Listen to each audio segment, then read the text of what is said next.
1, 2. Let's get this banner up here and boom. Hey now. Yeah. Woo. Y'all late. Show been going on for an hour. What's good with y'all, man? Hold on, man. I gotta get the scoreboard up. You know what I mean? I'm like a dog. I never speak, but I understand. I like how these lights accentuate the portraits in the back, but just leave it like that. Nobody. Shout out to G Dove Designs. Yeah. Sacramento Black Famous. It's funny. I almost wore mine today too. My man Jerry. Appreciate you, man. Go support. Make sure my man is over here. I know he sent me the address. Is it G Dove Designs?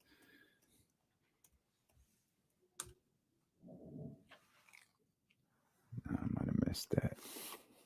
Get my man Jerry in here. Where's G Dove?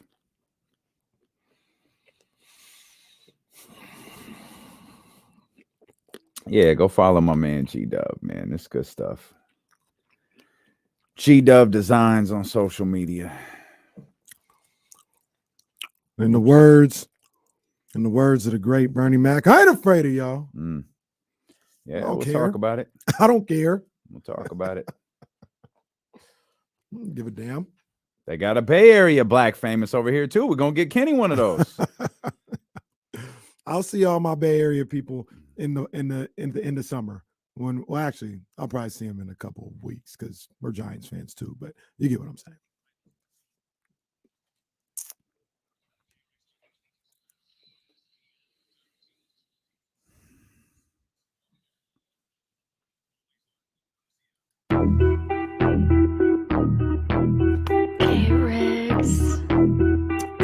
Yeah. We got them screaming D-Lo, KC, D-Lo, KC, D-Lo, KC, D-Lo. We got them screaming D-Lo, KC, D-Lo, KC, D-Lo, D-Lo. We your number one spot. We your number one spot for some sports, huh? Got the city going crazy when we work, huh? We top two, but we ain't two, we in first, huh? And when you need the real, we is who you search, huh? D-Lo, KC, D-Lo, KC, D-Lo, KC, D-Lo. We your number one spot. That man Young Zell right there on the intro. Yeah, and we welcome you in here to the Wednesday, March 29th edition of D-Lo and KC. I'm Damian Barling. Acknowledge me! He's Kenny Caraway. Yes, sir. Acknowledge me. We are so happy that you are here with us, wherever it may be, on twitch.tv/ESPN1320, youtube.com/ESPN1320. We welcome those listening on ESPN 1320 AM, the Odyssey app, or 98.5 FM KRXQ HD2. Pretty much anywhere you could get D-Lo and KC, and we appreciate you allowing us to be a part of your day. Hopefully, a historic day for Sacramento, though the vibes are a little bit different than they were earlier in the week. You know what? I thought about that last night. When you talked about, it's not going to be the same. It's just going to be a moment. Yesterday, maybe, because you're coming right off of the disappointment of Monday. I think a day in between. How I felt yesterday, when I was like, people are going to be excited. I feel even more so they'll be excited today. Can I tell you, ready to go. It just dawned on me in this moment right now. Like, you really believe that? Mm-hmm. You know how I can tell you I'm confident it won't be the same? Or even a hyper. We're not rapping. Like, we aren't. Who's not rapping? We aren't. We don't have no music playing. We're not hitting no air horns. We're just like, hey. We wouldn't do it right now. Tonight might be the night. We wouldn't do it right now. Tomorrow? If they tomorrow today, we would. No, tomorrow is going crazy. Tomorrow. There are Drake bars, playoff Drake bars ready. It's really ready. What if the Portland Tank Blazers beat the Kings? We still doing that? And we'll say Memphis beats. Absolutely. Okay. Maybe I'm a one-man wolf pack. I don't know. The Kings are going to the playoffs. We're not doing Drake bars tomorrow if the Kings lose tonight. Absolutely we are. Absolutely we are. Jesse, they clinched the playoffs. Jesse. They clinched the playoffs. Drake bars are happening. They're going to the playoffs. No, I understand. I'm a one-man wolf pack. That's fine. I'm a one-man wolf pack. Well, the Kings are going to the playoffs. I understand they're going to the playoffs. We understand that. Just saying you're going to bastardize Drake bars by doing it after a loss if they lose. I'm doing it because they're going to the playoffs. All right. Well, we ain't doing it at 12:20. We need to switch it up. There are certain situations where it's excusable. Okay. Them going. Have you already written playoff Drake bars? Absolutely. I got to format. I got to produce it like Wyclef, but I got to do. Okay.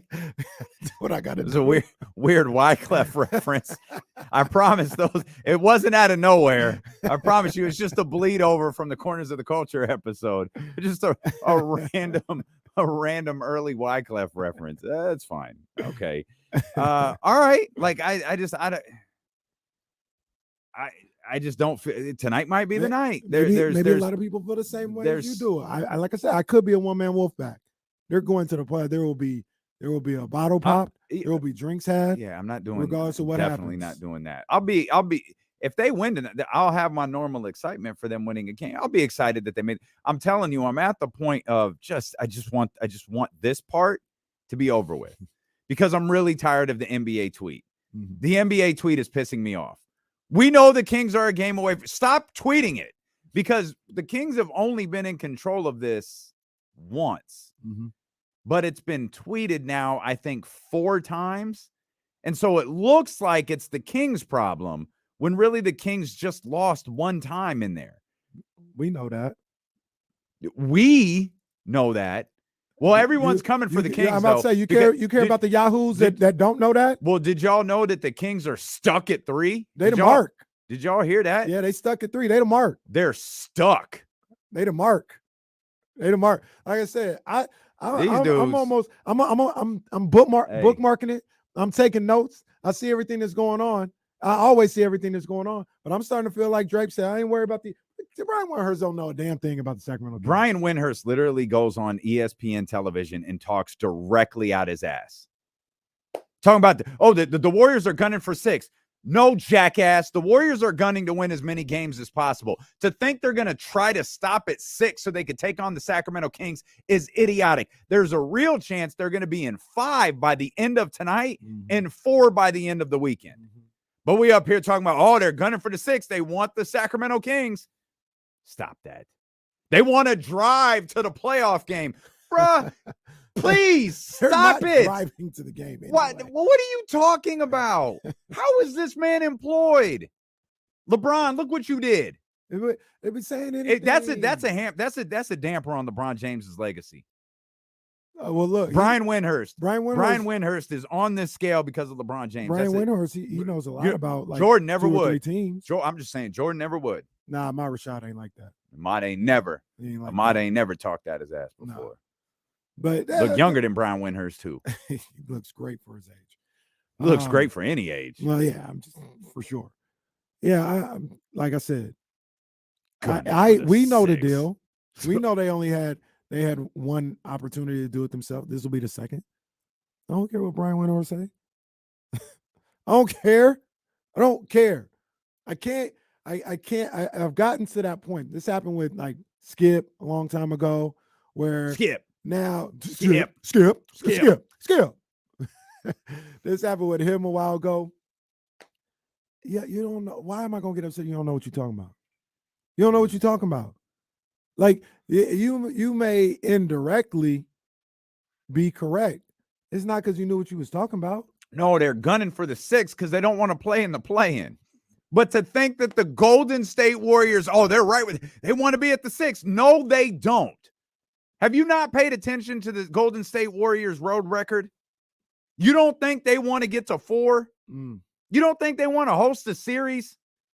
But people will regurgitate that stuff as if it's true because it was said on ESPN. And that's the stuff that agitates me. And I'll go a step further since I'm going to war with the Bay Area. I ain't afraid of y'all. I heard. I'll give the Warriors some kudos.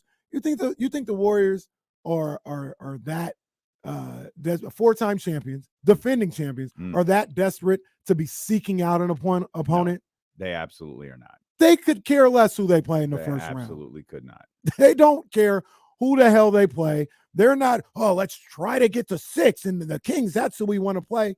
I will say this about Draymond. The only thing about the Kings that they really care about is the travel. Like, that would be it. Mhm. Other than that, the travel to Phoenix ain't that far, so they'd be fine there. If they got to play Memphis, they would relish that because they get to beat up on Memphis potentially. They don't care who they play. They do not care who they play. To say something like that is just, that's dumb. There's multiple ways for the Sacramento Kings to clinch a playoff spot. One could happen shortly before or right around tip-off, I guess. The usual suspects are all at play. Kevin Durant will make his this is actually kind of crazy. Kevin Durant will make his debut in Phoenix tonight. His home debut when they take on the Minnesota Timberwolves, and then Memphis and the Clippers start at 5:00 tonight. So that's the other one. Of course, it's live from Memphis. But the Grizzlies and the Clippers, there's a massive slate of games to watch tonight. Dallas is in Philly. There's a lot to talk about. I mean, the Pelicans really missed the two teams really missed big opportunities last night. The Pelicans missed one to continue that little run that they were on, and Oklahoma City missed out on a pretty big opportunity playing Charlotte last night with Dallas in Philly. You could have put the Mavericks in a brutal spot headed into this very, very, very final stretch of the season. They weren't able to capitalize. Hornets are ruining everything for everybody. Hey, good for them. Good for them. Shout out my boy Dennis Smith Jr. I always liked him. He's balling lately. They are. Yeah, why not? They're locked into a bottom 4 record. Yeah, go ahead and play. Go win games. Yeah. Like it ain't gonna matter. You're gonna be a bottom 4 team. We talked about guys like moving forward, the future, and all this other stuff. The Kings should look at. Man, I love PJ Washington. I would love PJ Washington in Sacramento. Feel like he's more gettable for cheaper than some of the other guys that we've talked about, and I think he could really flourish here in Sacramento if that's a move that was made. What's sparking this? I like his versatility. His ability. Were you watching him last night, or he always sticks out whenever I watch the Hornets play. I watched the Hornets top of mind last night, top of mind, but I watch them on Sunday as well when they play the Mavericks. And man, I think he would fit. Plus, I want to save that brother. Oh, I be there to help that brother. Yeah, he don't need no saving. I want to be there to help that brother. We do what we can. But no, I think he'd be great on the King. And like I said, he's somebody that's more gettable, in my opinion, than an OG. Then I forgot the other. I just kind of threw out Naz Reid. Naz Reid. I think like he's gonna be too expensive. Mason Plumlee. Sorry, Mason might be here. He's free agent. He might. Be. But I'm sorry. Who's the other person? Who was the other guy? Oh, I was talking about Cat yesterday. Oh, well, yeah. But PJ, a little different. Yeah. Acquiring PJ Washington a little bit different. You can get him. Well, if you could get Cat or OG, that's tough because Cat's a better player. But because I know there's something else. OG's like the 3, and you keep Keegan at the 4. You do that. Like if you get Cat, you got to move Keegan to the 3. I'm not sure if he's ready to guard threes defensively in that respect. Yeah. So I won't skate on your question. I'll go with OG. But Cat's better than OG. Okay. He's a better I don't feel player. like you really like OG. That's why I asked. I think he's a good ball player. He's a really good ball player. You don't think he's a game changer? If you got enough around him. Well, and the Kings do. Okay. The Kings do.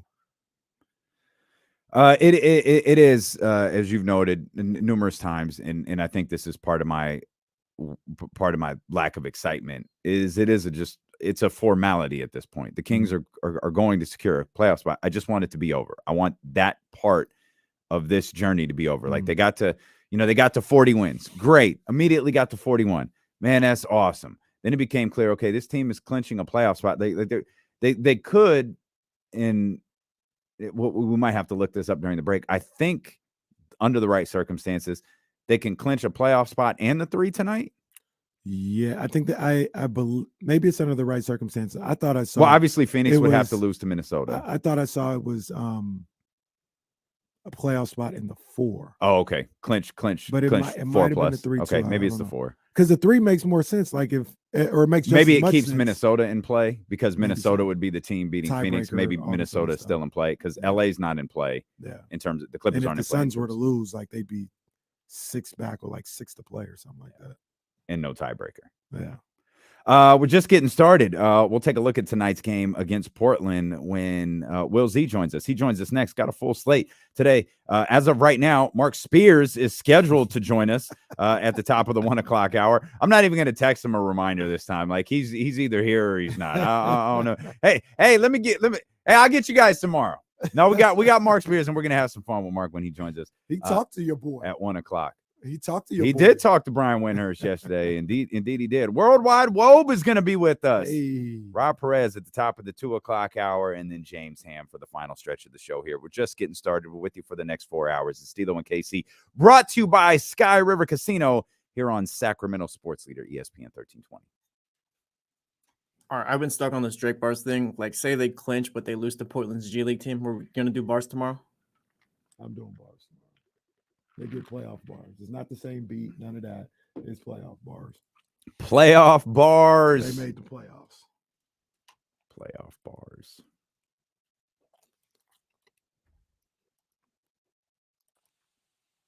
I think Mark's just on the phone. I haven't talked to him about video stuff yet. I know. What's up, guys? What's up, Will? How's it going? Good, man. How Will are you? Z, what up, baby? Will, I'm are you good. excited? Are you excited about tonight? I'm with you. It feels like the air's let out of the balloon a little bit, where it's like it is such a formality at this point. I think that's kind of the other part of it too. It's not particularly. It's not like, oh my God, is this going to happen? No, it's like, is it going to happen today? Is it going to happen tomorrow? It's going to happen. Let me ask day. both of you guys, how'd you feel yesterday when the Pelicans were up 17 in the third quarter? I'll speak for me. The only thing I thought about was, do you have the graphic that you made ready? And, be prepared to post it. Because we were so far along the Minnesota game. Mm-hmm. I had it. Like I had the ESPN 1320 account open with it loaded, just waiting to hit send. It was ready. Yeah. And then cancel, delete draft. Do it later.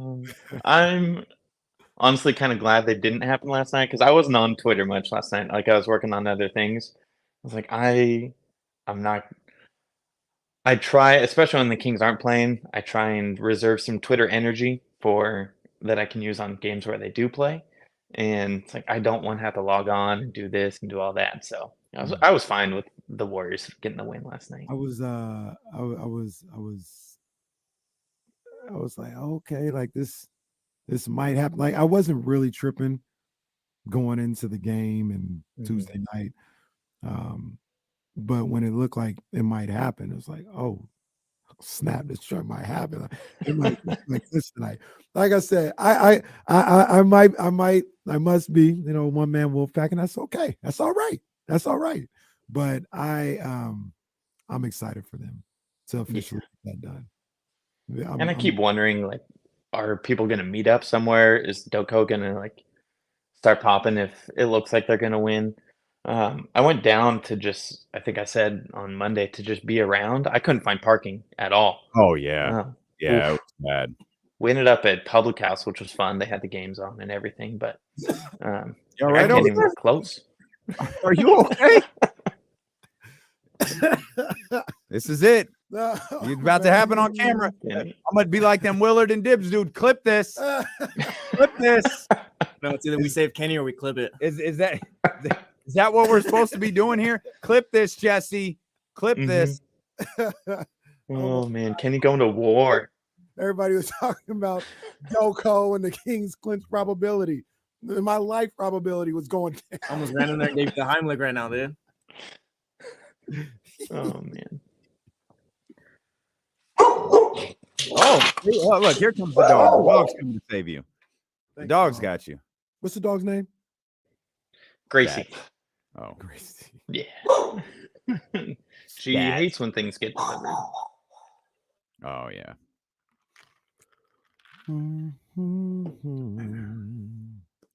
Jill says we got a couple more games before they secure the 3. 3. I said that 2 would have been because nasty, it's 2 bro. games. That would have been nasty. that would have been nasty. What happened first? Kings make the playoffs or Kenny dies?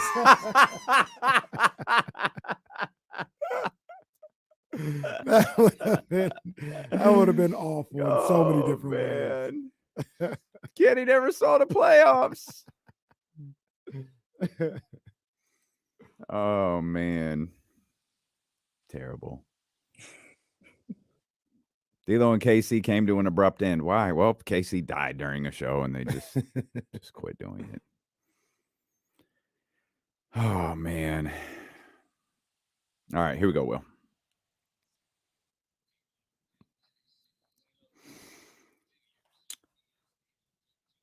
Near a tragic commercial break here to start the show. Millions didn't make it, but I was. Kenny almost didn't see the Kings make the playoffs. Enter online at ESPN1320.com for your chance to win a VIP booth at D'Lo and KC's watch party coming up for Sacramento and Dallas on April 5th. We're even giving away an appetizer platter as part of that. So even if you already registered to be a part of the event, now go enter to win this VIP booth, this guaranteed seating, and it throws in some food. Go to ESPN1320.com right now for your chance to win. I know Will Z is going to be out at the watch party as well. Will, we are thrilled that you are here with us. Kenny's near death actually threw off what we were talking about. You had told us the last time we talked, you wanted to go downtown. You were telling us you struggled to find parking. Did you stay? Were you downtown on Monday? No, well, sort of. We ended up at Public House, so a little bit further. Okay. There was parking. It's just having a 31-week pregnant wife makes the outskirts of parking a little less of a viable option. But yeah, it was fun. There was a good crowd there. They had the sound from the game on the speaker, so it was a fun place to watch. Was it as dejected as the Golden One Center when it ended? We actually left at halftime. So I don't have an answer for that, but I assume so. Maybe not as much. It's a strong D'Lo move right there. That's a good move, Will. Exactly. Get your 31-week pregnant wife out of there. That's a solid move. Nothing wrong with that. All right, Will. I don't know how to do this. Like, look, Portland's not good. We know that they're not good. We know that the direction that they're going in. We know that they've shut Dame down. What are we looking at tonight? To be honest, it's writing a by the numbers preview article for a tanking team is like how are you even supposed to do that? Because I mean, just looking at who they have not playing tonight. Dame, Jeremy Grant, Nurkic, Anthony Simons, Justice Winslow, and Cam Reddish is doubtful. So, I mean, they're starting on Monday. They started Shaedon Sharpe, Thibault, Ryan Arcidiacono, Nasir Little, and Drew Eubanks. So it's like take your pick. You can look at season stats, but they don't fully translate because it's really not the same team. It I think comes down to for the Kings, like, one, are you going to hit shots? Because Portland, even with all of their players, is not a good defensive team. And two, are you just going to keep them get ahead early and don't let these types of players get confidence against you? Yeah, that's usually what it comes down to with the Kings playing against teams that don't have all their top guys. You mentioned that the Portland Trailblazers, they lost 9 of 10 in those games. They've given up 115, 120, 127, 123, 126, 117, 115, 124, 118, 124. I mean, it felt really excessive for you, all of them. Like that almost felt mean-spirited. I mean, you should eat. You should eat if you're the Kings. Yeah. And that's we talk about all the time. I know they're not the greatest defensive team, but that's usually the recipe to your success. If you can score, if the other team can't stop you from scoring, typically they can't keep up. And anything happens in the NBA. We just saw the Utah game last week, but I would feel like it'd be pretty hard for a team without all those guys that you named to be able to keep up with the Kings if they're able to hit shots. Yeah, and with Utah, like they still do things well. They have the paint protection. They have such a good paint protection team where there aren't aspects of the Trailblazers that jump out. Like, yes, they have Thibault on defense, but you can get away from him pretty much as you want. Where if Thibault's guarding Fox, you just go to Herter or to Barnes or Sabonis. If Thibault's guarding Herter, you just go to Fox. Like, you can hunt Thibault away from the ball and pretty much take him out of the game completely if you want on the defensive side. So they don't have that kind of staying power and ability to stay in a game like we've seen the Hornets or Utah or other teams that aren't really in the playoff picture do in the recent games. Are they at all a dangerous offense right now? I mean, their starters on Monday, no one scored more than 12 points. I'm gonna take that as a no. Yeah, Okay. it's That's they that's just kind of crazy in the NBA. Nobody scored I more than know, right? 12 points. Yeah, and I just think they are so thrown together. It's not a cohesive unit, and it's like, yes, Shaden Sharp has the ability. He's athletic. His career high's 29, which I think he scored in the last few days.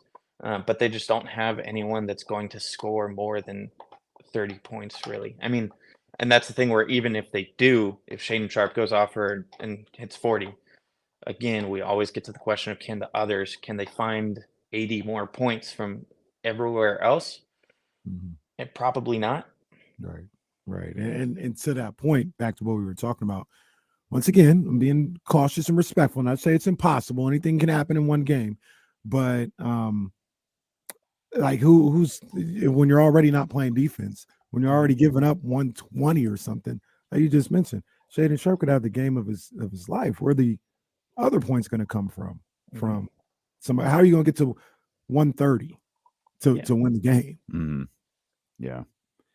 Another thing that you wrote about in today's article, Will, over on ESPN1320.com is, and I love that you just phrased this beautifully, the never-ending storyline of backup center minutes. What did your dive into the numbers tell you about what we've seen over the last few games? Yeah, I mean, just looking at the minutes alone, the last 4 games, it really shows how Mike Brown is searching again. Metu's played 17 minutes, 51 seconds. Holmes had his 8 minutes and 37 seconds, and Len has 7 minutes, 29. Those are all totals from the last 4 games, and he's searching, and it feels like he's constantly just revolving door. We've seen it so many times where this pattern just emerges over and over again, and it feels like it always ends up on Metu landing spot. For me, I'm wondering if we're to the point where he'll go with Lyles more at 5. According to Basketball Reference, Lyles has only 6% of his minutes at the center spot, which is a very small number for his total minutes. And it just feels like that's kind of the natural spot that we should be in come playoff time. So I'm wondering if we'll start to see that a little bit more as a result of this certain switch as compared to previously when it's ended up on Metu. So real quick, KC, I asked Kenny this yesterday, and I'll ask you, as it was a lengthy discussion. You just said Mike is searching. There's this revolving door. What do you think Mike is searching for? I don't know. Mistake-free defense, maybe? Because I feel like and that's I think that was the consensus we came to yesterday, is that's what he's looking for, which explains why he can't find it, because it just it just doesn't exist. Yeah. And Metu, it's similar to in my mind with him and Terrence Davis. They both have such high ups and downs where they'll do something really well, and you'll see like 2 or 3 possessions in a row where they're excelling on both offense and defense, and then right after that they'll do something that's just completely kind of breaks down a play or allows an open layup. It feels like there's no real in between with them, and I think that consistency, that in between constant play, is just something that Mike Brown hasn't been able to find. And look, I understand the frustration with that. I understand saying like, hey, if you're not gonna give me what I'm asking for, I'll go look somewhere else. Like I get that 100%. I just think it's too late in the game for all that. And you've got to put your best team out there that gives you the best opportunity to win. I understand Holmes and Lynn having to be ready and things of that nature. And, you know, they've done it with a number of different guys throughout the season. But I just like your best chance to win right now. Some people may not like it, is either Lyles at the backup center minutes, or if it's, you know, the other team's a little too big, too tall, you have to put Metu in there. It's not going to be great all the time on defense. I get it. But at the very least, he gives you a little bit of an offensive threat, and it helps you. It helps your strength continue to be that. You're not playing to what the other team is doing their strengths. You're playing to your strength. And I think that's why you kind of stick with Metu and cross your fingers, close your eyes, and hope for the best sometimes. And the wildest part about all this is that Metu has the highest on-off net rating on the entire team. Like, it's just so weird how the advanced numbers really back Metu and say that he's been one of the best Kings players throughout the entire season.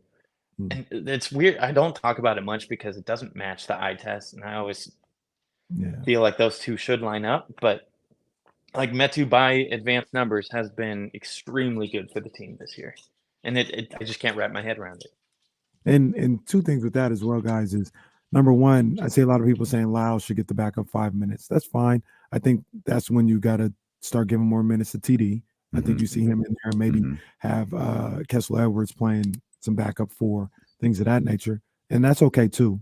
And the other thing about it is, in the playoffs, the minutes are going to be, you know, shrinking from the bench. Like Sabonis and Fox are going to be going 35 to 38, maybe even 40 in the playoffs. Like, I think Coach Brown knows that. So that's something else that I think will be happening in the near future.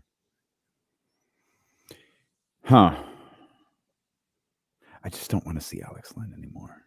I know that's, and I know we're nearing the end of this, but I honestly don't think Mike is going to change much. They clinched tonight. They clinch whenever. I don't think a lot is going to change for the way Mike approaches this season. I don't think guys are going to sit complete games like we may see De'Aaron and Domas play 20 minutes, 25 minutes, something like that, rather than playing 35, 40 minutes. But I think he's going to want to keep those guys out there on the floor, and he's going to want to keep them moving.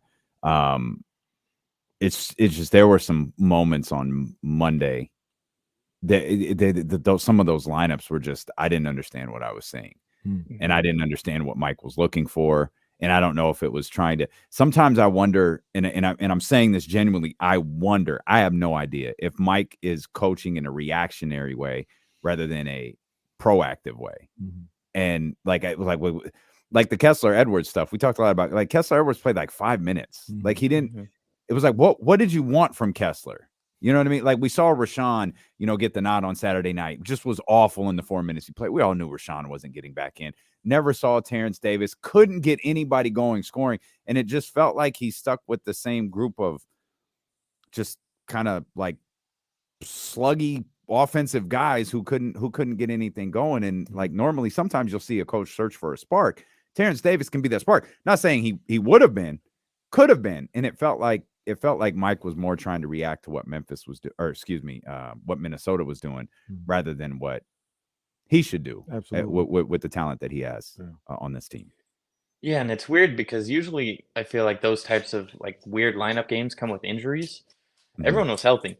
Yeah, like it's just it's the never-ending storyline. It is. You worded it perfectly. That's exactly what it is. It's the never-ending stories. We've seen it all season long. Needs to end. Well, Mason Plumlee's not walking through that door, Kenny. So, man, I honestly don't think this discussion ends. No, well, it does need to end. Like the playoffs are coming. There should be no Lynn minutes, no Rashawn Holmes minutes in the playoffs. The discussion should be over. I think there'll still be, as Will was talking about, Trey Lyles small ball minutes or Metu minutes. Well, that's fine. But like you said, Lynn minutes and Holmes minutes, I'm here to tell you that's over. Oh, well, Lynn minutes are definitely over. I hope. Should Well, be over. okay. I was gonna. Okay. Yeah. Limit that I hope are over. Yeah. Hey, Yo, funny enough, one team that this isn't this isn't even remotely a factor if they play Golden State, is it? No. No. Like this not at all. isn't even a discussion. It's more.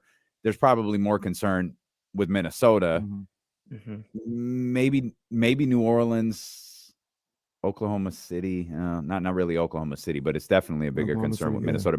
Maybe Los Angeles, maybe the Lakers as well. But Yeah. Lakers got to Lakers. get there first. Yep. Yeah. So go ahead, Will. Go ahead, my man. No, I was just gonna say it really feels like it's only Minnesota. Wow. Yeah, it feels like that's the only team where this would be a prevalent discussion. Well, everyone's trying to get the 6 to play the Kings. Yeah, that's the mark. The Kings are Yep. It's the Kings mark. are the easy target. Yeah, Bring it on. The Kings are the mark. You know what it is. Hey, this is something I don't know. Maybe Trista sees it a lot. I feel like you rarely see this in the NBA. Kings are a 14-point favorite tonight. Oof. That's a lot of points. That's a ton of points. I don't care if they're playing the blind since the poor. That's a 14-point favorite. points. That's a lot. Don't they usually spot about 3 points for being at home too? Isn't that kind of the normal I phrase? feel like, I don't know if that's just football, but it feels like you get something for being at home. I Yeah. don't know if Portland's getting the Oof. benefit of the doubt No. here. Oh, They that's and look, man, the Kings should win. I don't know if they're going to, but if I was a betting man, I wouldn't bet Would you- Portland to win. would Like, you put would it you that take way. would you take the 14? That's just no. That's too high. That's for a basketball. lot of points. That's too high for basketball. I'm not interested in that. I'll take it. I wonder how many you take it. I think so. Like the Kings are fully healthy. The only thing that would be is if it gets to around like a 20-point game with Yeah. with like 6 minutes left in the fourth. Right. Yeah. And That's all those exactly what I reserves was come in. thinking. Yep. Yeah. Yep. That's exactly. So I don't gamble. Yeah. So I don't gamble. The You want to put some money on Matthew Dellavedova hitting some shots? the Blazers have lost by 14 or less in the last 1, 2, 3, 4, 5, 6, 7 games. Twice. They've lost Oh my by gosh. 14 or less only Oof. 2 times Wow. Well, in the last 7 games. all right. Okay. And that doesn't include 115-93 against Boston couple days before I cut it off. I'm still not laying that wager. Will can do it. Will can lay the wager. He's the numbers guy. Will, we appreciate you as always, my friend. We will see you Friday. Looking forward to it. Quick shout out. I know my grandparents are watching with my sister. She's in town, so hello to them. And yeah, looking forward to Friday. I'll talk to you guys then. We also say your mother is delightful. Yeah. I don't know Oh, if she's both your great. parents were at the live show Mhm. at Sky River Casino because I only got to meet your mom. Mama Stats is delightful. She was Yeah. just a fantastic woman who had nothing but wonderful things to say about her very smart. I appreciate that. Shout out to the Stats family. That's- We appreciate you. Thanks, Will. man. See you Friday. Yeah. Appreciate it, guys. Have a good one. Will Z right there. Just delightful family. We don't want that graphic up. We want this one up. Phone lines are open for you as well. 916-909-1320. Marc Spears is going to join us at the top of the 2 o'clock hour. Top of the 1 o'clock hour. That's a hella that's a great Will KC stat that you just threw out there that they've lost by 14 or less only twice. In the last 7 games. They won against the Jazz and they lost by 6 to the Thunder. I brought this up with Jason Kidd, and you're big into you got to have the ingredients. Story. You got to have the ingredients to make the dinner, but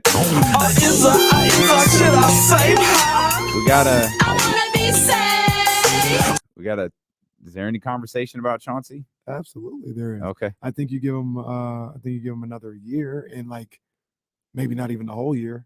Like you got to get off to a strong start. Mm-hmm. You got to show. He's getting the 17 boxing, game treatment. Well, look, like in boxing, Puke guy in Portland. Jesse knows. Boxer getting beat up.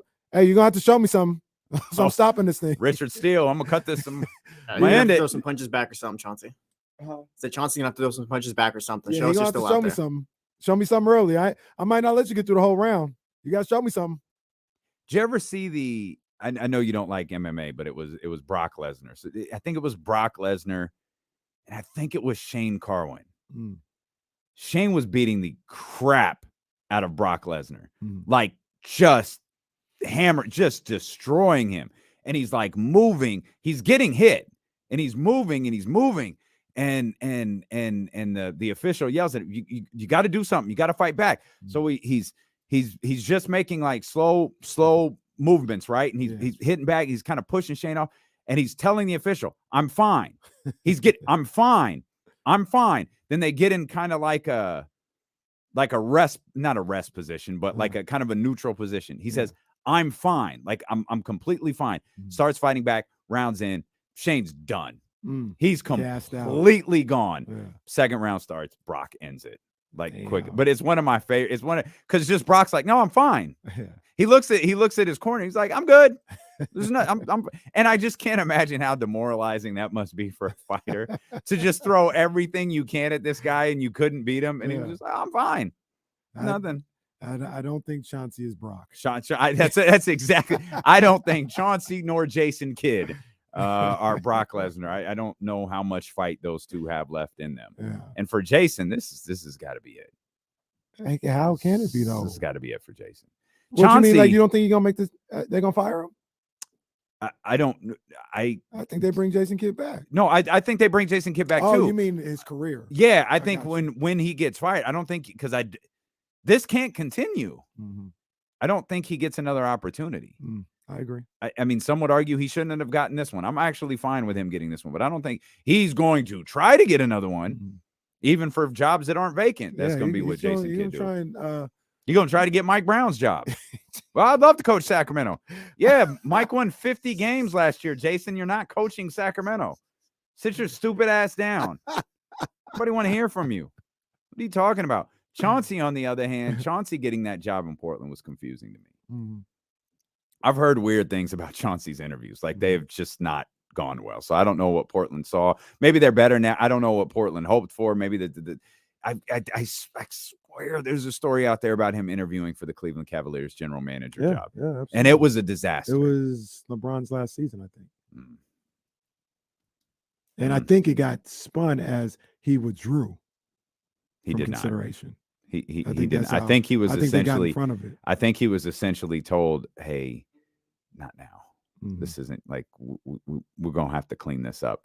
Let's withdraw from consideration, and we'll work how we're gonna do this interview process moving forward." Casey is right though. They did spin. I looked it up. Chauncey Billups, Cavs GM. At the Chauncey Billups on passing on the Cavs GM offer. That's not what happened. That's not. Rarely is it though. Anytime you see withdrawing from, my favorite story will always be the Amari Stoudemire Olympic story. Like everyone who made it knew, and then all of a sudden, Amari Stoudemire withdraws from consideration for the. No, Marc Stoudemire got the call that he didn't make the team, and they decided, oh, you know what? Let's just tell everybody you want to spend time with your kids or something. Speaking of Chauncey, and I like Amari Stoudemire a lot. Speaking of Chauncey Billups, the Kings, I love when they do this. You know, I love when they do this. They do the condensed old school games. They dropped a new one last night, like got kind of out of nowhere. Okay. Kings versus Nuggets, 1999. Kings clinch a spot in the playoffs with that 98-99 team. They did it in Denver against Chauncey Billups. Nick Van Exel. Chauncey was on that team? Chauncey was on there. Nick Van Exel, Antonio McDyess. This is hilarious. Guess who was getting a lot of run, was looking crazy out there? Alex Lynn. Danny Fortson. Stanley. Stanley, you hear Danny that? Fortson was out there trying to be the enforcer. Brian Stiff was out there.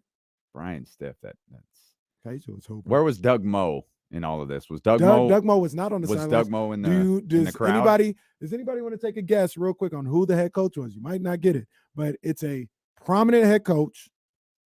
Can you just help me with something? Did Chauncey play for the Nuggets twice? Yes, he did. He was drafted by Boston, and I think after his rookie year traded to the Nuggets. And then he went. That's where he went after. He went to Minnesota. He was with then Detroit. Then he went back to the Nuggets. To the Nuggets. Was he with Carmelo? He was with Carmelo, right? Yeah, he was with Carmelo, and I think Allen Iverson. Well, that's That's weird. I don't know who a prominent head coach for the Denver Nuggets, 1999. I'll give you a real quick hint. He just coached with Brooklyn.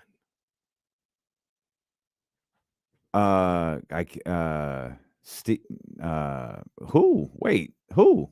Mike D'Antoni was the head coach for the Oh, Denver Nuggets. well, okay, he was the assistant. All right, that's fair. Yeah. That's crazy, right? Like, Yeah, that Denver team was terrible. Like, yeah. you would make the argument he probably should have been out of the league or not got another coaching job. And then look what happened in his next stop. Yeah. Almost like a Mike Brown. Like, look what happened in Mike Brown's next stop after the Lakers and after the Cavs. He gets to the Kings and he's about to win Coach of the Year. Well, yeah, it was a 7-year gap or 8-year gap between those two. But I don't know when true. I don't know when D'Antoni went to the Suns because that's 98, 99. It had to be. Well, I do know when he went to the Suns because I got 2000s. some things I got to say. So he went to the Suns in 04, 05. That's where he went there? Yeah, his first year is when they turned up, and I believe that was 04, 05. Okay. I got some things I need to say. We can wait till after Spears. Yeah. But your boy, I did my homework. I know you did. And y'all need to shut the hell up. I'm going to tell you that right now. I feel like you're talking to me. No, absolutely not talking Why to you. are you yelling at me? This is the second time you've yelled at me today. You're yelling at me about Drake bars. Now you're yelling at me about doing your homework. I know you. Just because Dillard and what is it? Willard and Dibbs are telling you to cut stuff and put backhand in the word. You know, So I want to hear what you had to say in the clip with 95-7 the game and all of that. But I do want to talk about the Warriors for a minute because the Warriors beat the Pelicans. They're in the 6th spot. So I want to talk about that. We got Marc Spears coming up at the top of the hour. Worldwide Wob coming up at 2. James Ham coming up at 3. That's all ahead here on D'Lo and KC, brought to you by Sky River Casino on Sacramento's sports leader, ESPN 1320. Who's this? Securing the...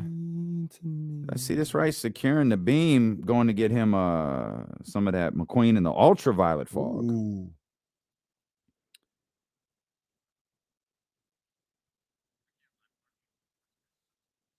Oh my God.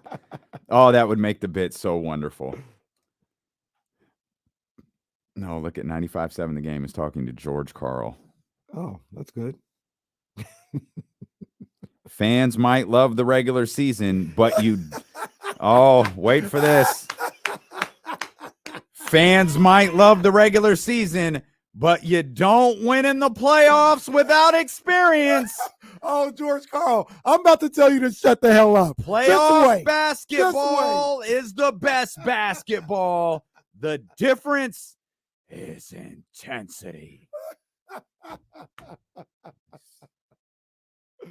Oh, man. Hey, everything that y'all be hearing, I'm about to blow this stuff to smithereens. Smithereeny. All this shit y'all hear, oh, man. Y'all ain't going to believe a word these people say ever again. I'm going to tell you that right now. What happened 8 years ago today? What was that, 2015?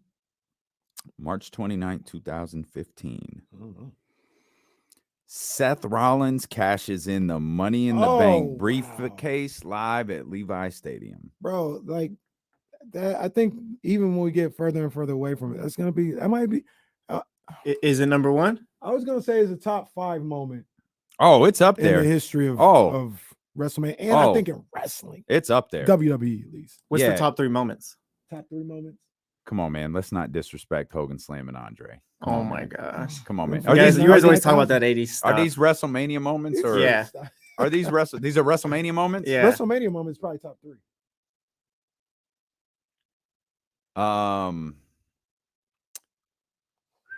Oh boy. They hadn't had, like, to be honest with you, it might be number. They haven't 1, had 2, a lot of 3, WrestleMania moments 4, like that. 5. Like, they've had great matches, great build-up matches and stuff like that. I mean, is Hogan Rock up there? Hogan and Rock is up there. The whole match is up there. The Hogan Rock up. I'd put that up there. Warrior Hogan. I wouldn't. Top 3. I don't think I'd put that at top 3. I wouldn't either. We need to start phasing Hogan out, to be honest. 6, a lot of his 7, old stuff is like Julius Erving on defense. 9, 10, 11, 12. The boyhood dream has come true. Austin bleeding in 13. Austin bleeding against that's Bret a great Hart. moment. Yeah, that's a great and it was a great match too. It was that's an incredible a great match. moment. Yep, that's a great moment. 13, 14, 15. Oh, Taker losing. Oh yeah, that might be number 1. Taker losing might be number Taker one. losing might be number one. Yeah. Oh, that's a good one. See, Tyler, I see the Stone Cold turning heel. I hated that. Normally, we could talk at this time of year for like 2 hours about WrestleMania. This is the first time we've had to kind of ignore the fact that WrestleMania weekend is here. Yeah. But we've got Kings playoff basketball to cover. See what the Kings do when they're good. We can't even have fun anymore. I don't know how to feel about this. Work. They've gotten in the way of our top WrestleMania moments of all time. If the Kings were bad, we'd be coming out the break with one WrestleMania moment each time. Oh yeah, absolutely. We'd be rating the Rock Hogan. I would do that like I did NBA Finals moments. Remember that time before the start of the finals? I gave you a finals tidbit out of every segment. I do remember that with WrestleMania if the Kings weren't any good. Yep. Yeah. But alas, we actually have meaningful basketball to talk about with the Sacramento Kings having an opportunity to clinch tonight in Portland. Several other things at play as I've just learned the English language and to speak this morning.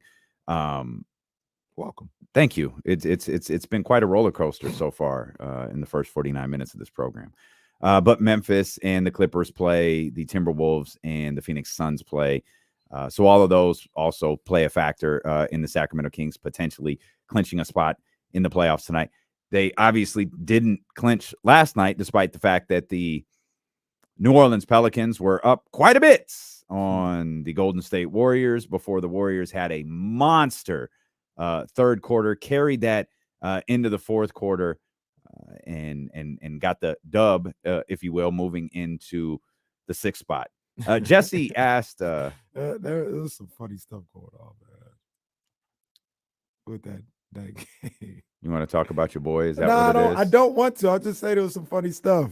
Go ahead. I don't want to talk. I want to hear it. No, because I knew it. So I knew one, you'd probably do it this way. I don't want to talk about him. That was a hell of a comeback for the Warriors. On all seriousness. Okay, I'll do it then because I want to give you my perspective on Draymond Green. So low-key funny. So Draymond said after the game that he started that whole thing, and he said the team needed a spark. It was the spark the team needed to get going, which is why he was acting the way that he was. And I watched that quarter again this morning, and I watched it with like I had seen Draymond's quote this time. I didn't see it live, didn't think anything twice about it. It's just like that's Draymond playing being Draymond. Thought Draymond played really well in the fourth quarter, by the way. Thought he played really well. He did. He may have played well in the third quarter too. It's just, to me, like he couldn't help but be on the screen in the fourth quarter for a variety of different reasons. Right. And I'll also say he threw the big tantrum about the challenge. I think he was right. Yeah, I think he was right about the challenge. He was wrong. Yeah, and then I saw the overhead view, and I was like, I think he was right. It might have been on there. I saw Steph's reaction, and then like when I saw Steph's reaction when Draymond started the whole thing and getting, when Steve Kerr pulled him out, I couldn't help but think Draymond thinks I think they tuned Draymond out. Yeah, they don't listen to that. I don't like that. I absolutely believe that stuff works. Like we talk about Mike Brown getting a technical or getting thrown out, or like coaches strategically using these different moments. I believe that's real. I believe you can absolutely light a fire under your team when that happens. And I don't discount that Draymond has done that in the past.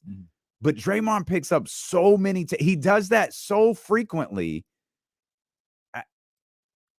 No, like you can't pick this moment and say, I lit a fire under them. We needed it. We needed that moment. When you do it virtually every game, and either you do it at a time where the team doesn't need a response, or they're up, or they just don't respond. You can't pick this moment and say I was the catalyst behind that. That's where he kind of lost me. It was Steph's reaction that got my attention. Like, oh, they have just tuned again. He played really well last night. He played cool. He played really well in the fourth quarter. He played cool. He played really well. Good. I disagree. I think he played really well in the fourth quarter. The reason why the momentum shift was Kevon Looney. That's right. And what he did. It had That's when nothing things to changed. do with Draymond Green Right. getting taken out of the game. By Much Steve like Kerr. everything else, Draymond came and got the scraps afterward and tried to take credit for it. Kevon Looney spearhead that return. You know what happened after Draymond got the tech and fired up and turned everything around? Pelicans went on an 8-0 run. Didn't do Like, anything. Stop. Like, that's what I'm saying. Just stop. Why can't you just play good? And no one Why can't- challenges him on it. No, like, why Draymond, can't it that's just not be what that you happened. played good? That's not You what know, happened. you played good defense. You know, you and the guys that came back. It's got to be what you did when you didn't even really do nothing like that. Like, you played cool. And Like, stop. if Draymond just let other people talk about it, it would be different. Like if Steph said that, it carries different weight. But the fact that it's always Draymond pointing out what he did, come on, man. Bro, and you didn't even do all you did. Somebody said me so. All you did was give somebody a Hogan leg drop. He threw when it comes crashing down, it hurts inside. He did throw a hell of a pass to Jonathan Kuminga. That was phenomenal. So you saw the alley-oop, the and one. Was he fouled? I mean, they're gonna call a foul there because they're both going for the I ball. missed The guy it. was kind of under him, kind of made contact while he was in the air. Yeah. I expected a foul call there. I would. So like no one argued it. So I kind of like left it like, okay. I just like when they showed the replay, I was like, what is illegal? Yeah, I think it's him being in the air. He made contact. But he was with in him. front of him, wasn't he? They were side to side, kind of. Like, Okay. I mean, I think technically, I think it was Murphy. I thought or maybe it was Herb Jones. it was Herb Jones. Yeah. Like technically he was in front of him, but they were kind of side to side. Okay. Not a hill worth dying on. I was just like, wow, that's a foul. Did you see what I think it was Herb Jones when Dre was trying to do all that hyping up? And Herb was like, bro, you getting subbed out. Yeah. That was funny. Hey, bro, Jonathan Kuminga's coming in. Go sit down. The best part too after is the Draymond's like, no, like he's all pissed off that he's getting subbed out. Steve is like, sit your ass down. Will you for the love of God, stop. That Jesse cracked me up. Jesse asked a good question though, because we've routinely kind of said the same thing. And Top I know three you. moment in WrestleMania? What's that? Top 3 moment in WrestleMania? Well, that was a great question during the commercial break, which we can't talk about during the show anymore because we've got other business to talk about. But we've routinely, and I know you have a whole thing you want to lay out about the Warriors, which we'll get to after Marc Spears joins us. But is there, outside of Steph, is there anything really scary to you about the Golden State Warriors? Jordan Poole. I think Jordan Poole has the ability to Okay. go off. I mean, it's a guy that can go for 30, 35 in a playoff game. Klay Thompson, it's different now, but he's played, pretty well. I don't look at him as the same type of player anymore. He's a little diminished because of the injuries, but I mean, look at the numbers. He's still able to get there. I think he's averaging like 22 or something for the season, and he can go on a heater. So you got to worry about Klay Thompson for sure. Kevon Looney, like last night, he gets in these zones on the boards. You saw that in the deciding game against Memphis last year. I want to say he had like 18 rebounds, and like 11 of them were offensive in that game 6 against Memphis. Like sometimes he gets into these zones. So those three guys, I respect. I have a healthy respect for them and worried about them. If Andrew Wiggins comes back, that changes the dynamic of their team. Okay. Yeah, I have feelings about that, and I don't. Well, want to I think we interrupt you. might be on the same page. Where it's like, just come back out of nowhere, and you're gonna play. Yeah, I guess asking a lot. You're gonna play playoff basketball, right? But until I see him not play, if he's back, until I see the rest, I'm gonna respect it as if you're getting the same type of Wiggins you got last year. Okay, but that's a real concern as well. So, they look. I'll explain it in a little bit. Yeah, there's positive. The way they play at home is just as bad as they are on the road. They're that good at home. So there are things that they bring to the table for sure. I can just tell you right now, number one, definitely not scared to play them. Number two, I would pick the Kings to beat them in a 7-game series, period. Okay. I think they, as much as we talk about the Sacramento Kings defensively and we talk about the Sacramento Kings ability to play defense at certain moments. I think the Warriors have that by 10. And, the numbers bear this out. If the regular season is any indication, and I do think it'll be a little bit different. I don't think it'll be drastically different, but I think it'll be a little bit different. They're going to be a worse defensive team at the Golden One Center, despite the fact that they can drive here, than they would be at the Chase Center. Yeah. But in moments of winning basketball, coming down to winning or losing a game, the Golden State Warriors defensively do scare me a little bit. Yeah, I think they can go 130 to 130 for the first 46 minutes of the game. But when you get to those final 2 minutes, that's where I'll be. Who's going to get go LeBron James on you? Who's going to get the one stop? One stop. Kenny was full LeBron James on Monday. Just one stop. Come on, get there. One stop. Because they had gotten the 2. Kenny won 3 in a row. One stop. As everyone's well aware, the 3 in a row never came. Kenny started this bit in like the second quarter. Third stop never came. Could never give me 3 stops in a row. Never. But no, I agree. I completely concern. Understand, and that also comes from Steph Curry. Like I will be fully transparent. We said it for a long time. We're not worried about the Warriors per se, but when you throw 30 into the mix, absolutely, there's a level of worry because he's special. He's a one of one. Stan Van Gundy said it last night. I don't know if you caught it at the end of the game. The funny thing, Draymond does his little thing with our guy Chris Haynes. And hold on, I'm sorry. Please tell me Marc Spears isn't answering the phone. Is that what's happening right now, Jesse? Oh, Jesse's not listening to me. But Draymond goes on his little spiel and says what he says. Stan Van Gundy goes, "Look, man, right now the Warriors are some good role players and Steph Curry. Make no bones about it. This whole thing is based on Steph Curry. I don't mean any disrespect, but it's only Steph Curry and a bunch of role players at this point. No disrespect." Wait, who said that? Stan Van. Oh my gosh, Stan. Damn. It's like a cross between Chris Broussard and Avery Johnson. Holy cow. Stan went hard in the paint on that. Stan said, it's a bunch of good role players and Steph Curry. He's the special one. You think that's true? Yes, absolutely. Man, it's a bunch of role players who can elevate their game from time to time, but make no difference. They're not game changers. It's Steph Curry. That is the creme de la creme. That's the only thing to worry about. It's Steph Curry. Let's bring in our good friend, Marc J Spears. Marc, this is a big moment for us to have you on the show, man. We really appreciate you. Well, y'all must not have high expectations in life. Marc J Spears of Anscape. What do you think about, like, there's obviously a lot of talk now with the Warriors at 6. We know the Sacramento Kings are likely to finish at number 3. What do you think about a potential first-round matchup between those two? I think it would be amazing. I would love it. I might take y'all out on the town in San Francisco. Hey now. Styling and profiling. I know a couple people, get behind the velvet rope a little bit, you know what I'm saying? But it's funny. I had a debate recently, and a lot of people here were like, well, Memphis would be great. And I'm like, no, we've seen that. I get it. They got a, great rivalry or whatever, but man, that would be cool to see Warriors Kings, man. Like, it's never happened. I think it would build a great rivalry in NorCal rivalry.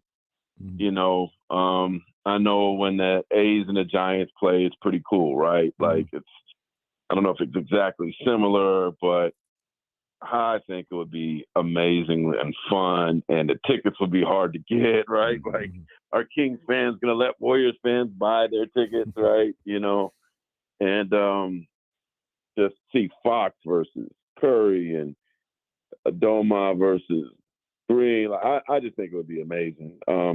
It's pretty, I think, inevitable that the Kings are going to get the 3rd seed, but in terms of the 6th, man, it changes every day. Right? The Warriors were like 7 yesterday. They're 6 today. They could be 5 tomorrow, like 8 next week. It's really changing daily. Either way, man, like, there's no easy way for the Kings. even at their seed, this is about as deep as a Western Conference that I've seen. Greatest parity that I remember. So regardless of whether it's the Warriors or it's Minnesota or it's the Clippers or whomever, man, it's going to be a tough first round matchup, but it's going to be exciting and great for the city. No, I agree. There were a couple of weeks ago when it looked like it could be a possibility. Just me personally, I was like, I don't want to see that series. I don't want to see Steph Curry in the playoffs. The stress level would be too high. Like Mark, one thing, I'm a Niners fan. So Niners Cowboys in the playoffs, it was really just stressful for me between all the trash talk and all, like I just wanted to win, couldn't even enjoy it. I'd feel that way with the Warriors, but as we get closer to it and we have fun with some of the guys at 95.7, I'm looking forward to it. I kind of want that. I want to see that. I think it would be great for the region. Yeah, I don't really know if it's a trash talk area because we ain't been there yet. Like I don't know. I think the fans will be kind of friendly. They don't hate each other. It's like, you know, that rivalry. But the rivalry, I think they're probably, no matter who the Kings play, I think y'all probably going to have a little bigger chip on your shoulder than anybody you guys play against, right? Yeah. Because the vibe right now is people want the Kings. Mm-hmm. Minnesota, I'll just tell y'all, they was running their mouth a little bit in the locker room after the game, as if they were excited to get the Kings. Like, you know, hey, we did this to them at home without Cat, right? So, trust me, you guys are the target right now. Yeah. So, I think that Kings players aren't stupid. They read, they listen. They're hearing what the nation is saying. They're hearing what me and Windhorse talk on the podcast, right? So you hear this, you're like, okay, be careful what you wish for, Scarecrow. You know, we gonna be ready to go. So I do think that maybe the same bite that you see like in recent years at Memphis games is gonna be the same bite you're gonna probably see in the Kings arena from the fans. Just this excitement level, kind of like I'm waiting for y'all to put out these Sacramento against the world t-shirts, right? I think it's Sacramento versus everybody. I think that's the t-shirt that's out there. Yeah, get ready. But I mean, I actually feel really, really bad that you guys didn't get to celebrate in your place. It has to happen tonight, right? Like it really has to happen tonight. And I don't know if any Kings fans went to Portland or anything. I was so like excited about a party on Monday night, man. I was ready to go. I was excited to see how y'all get down, like what you would do on David Stern and Kay, and didn't happen. Yeah, it didn't. And neither did your article. Is that article just gone forever? Like you were? No, man. It's on ice. Okay, it's on ice, and it was ready to go last night. And, you know, I mean, I'm gonna give you some inside baseball on it. I already updated my story. Yep. As if the Kings won. Yep. It's ready to go. I hit up the amazing Miss Shannon with the Kings and say, hey, I need some quotes after the game to put in the story. But you know, it's a good story if it ever runs. It's gonna run. It's gonna run, Mark. You said something. Something really bad. Y'all probably will get to read the story tonight if you're up late. Okay, there we go. We'll take it. There's 3 different scenarios, including obviously the Kings beating the Portland Trailblazers or whatever version of the Portland Trailblazers we're going to see tonight. If y'all don't beat that G League team tonight, bro. Yeah, it's a problem. We wouldn't be happy with that. It's legitimately a problem. Yeah. You used a word a minute ago that I don't think a lot of people have used with the Western Conference. You talked about how deep it was and the parity in it. A lot of people have chose to phrase the Western Conference as bad. I'm kind of with you in the sense I do think there's some parity. There's definitely some question marks with the Western Conference as well. But you were one of the first people, and I'll say you and Mark Jones. We got to point that out of Mark Jones. We'll get on ahead. You and Mark Jones were quick to point out. Yeah, but you could tell Jonesy I said he get paid by the Kings. So you know what I'm saying? He had nothing to lose. Okay. Hey, I should patch Jones. Look, I'm gonna try to patch him in right now. Hold on. Hold on, man. Producer Marc Spears. Hold on, man. Wow, He's working on it. Yeah, Marc Spears legitimately calling Mark Yeah, Jones. I just want to hear this exchange and how calls out Mark Jones for, because you got to be quick. You got to point out Mark Jones is a national media guy, or he'll get on your head. And he is. He didn't pick. Wow. I can't imagine not picking. He's a very, very important person, and he might be walking his dog or something like that. So, man, imagine not picking up the phone for Marc Spears. Come on, man. Come on. But you were on it though, Mark. You were on it, like. But way my back point when. is, he didn't say this on ESPN. Like, I went on NBA Today before the season started and projected this, and these folks laughed at me. They did. Mm-hmm. They chuckled. They rolled their eyes. I got the perk look. And then they tried to give me a out after the Kings went 0-4. I remember that. And I stuck with it. And I took arrows when I said the Sabonis trade was a great trade. You did say that too. I said it would have a Weber type of impact on the franchise. Sacramento owes me a drink. We got you. Yeah, we got you. Say less. Yeah, say when less. You come back for game one, say less. We got you. That's nothing. Now, but the follow-up question is, you got them here. How far do you think they can go? Hey. This rest is on them. Okay. Right. I led them to water. And they about to drink. And how they feel after they drink that water is on them. I can't, because the God honest truth about all this is, like, people are like, well, how you think the Kings going to do in the playoffs? I said, I don't know who they're playing. Yeah. And you may not know. I mean, I don't know if they could catch Memphis. It's probably too late. But like you here he goes. Hold on.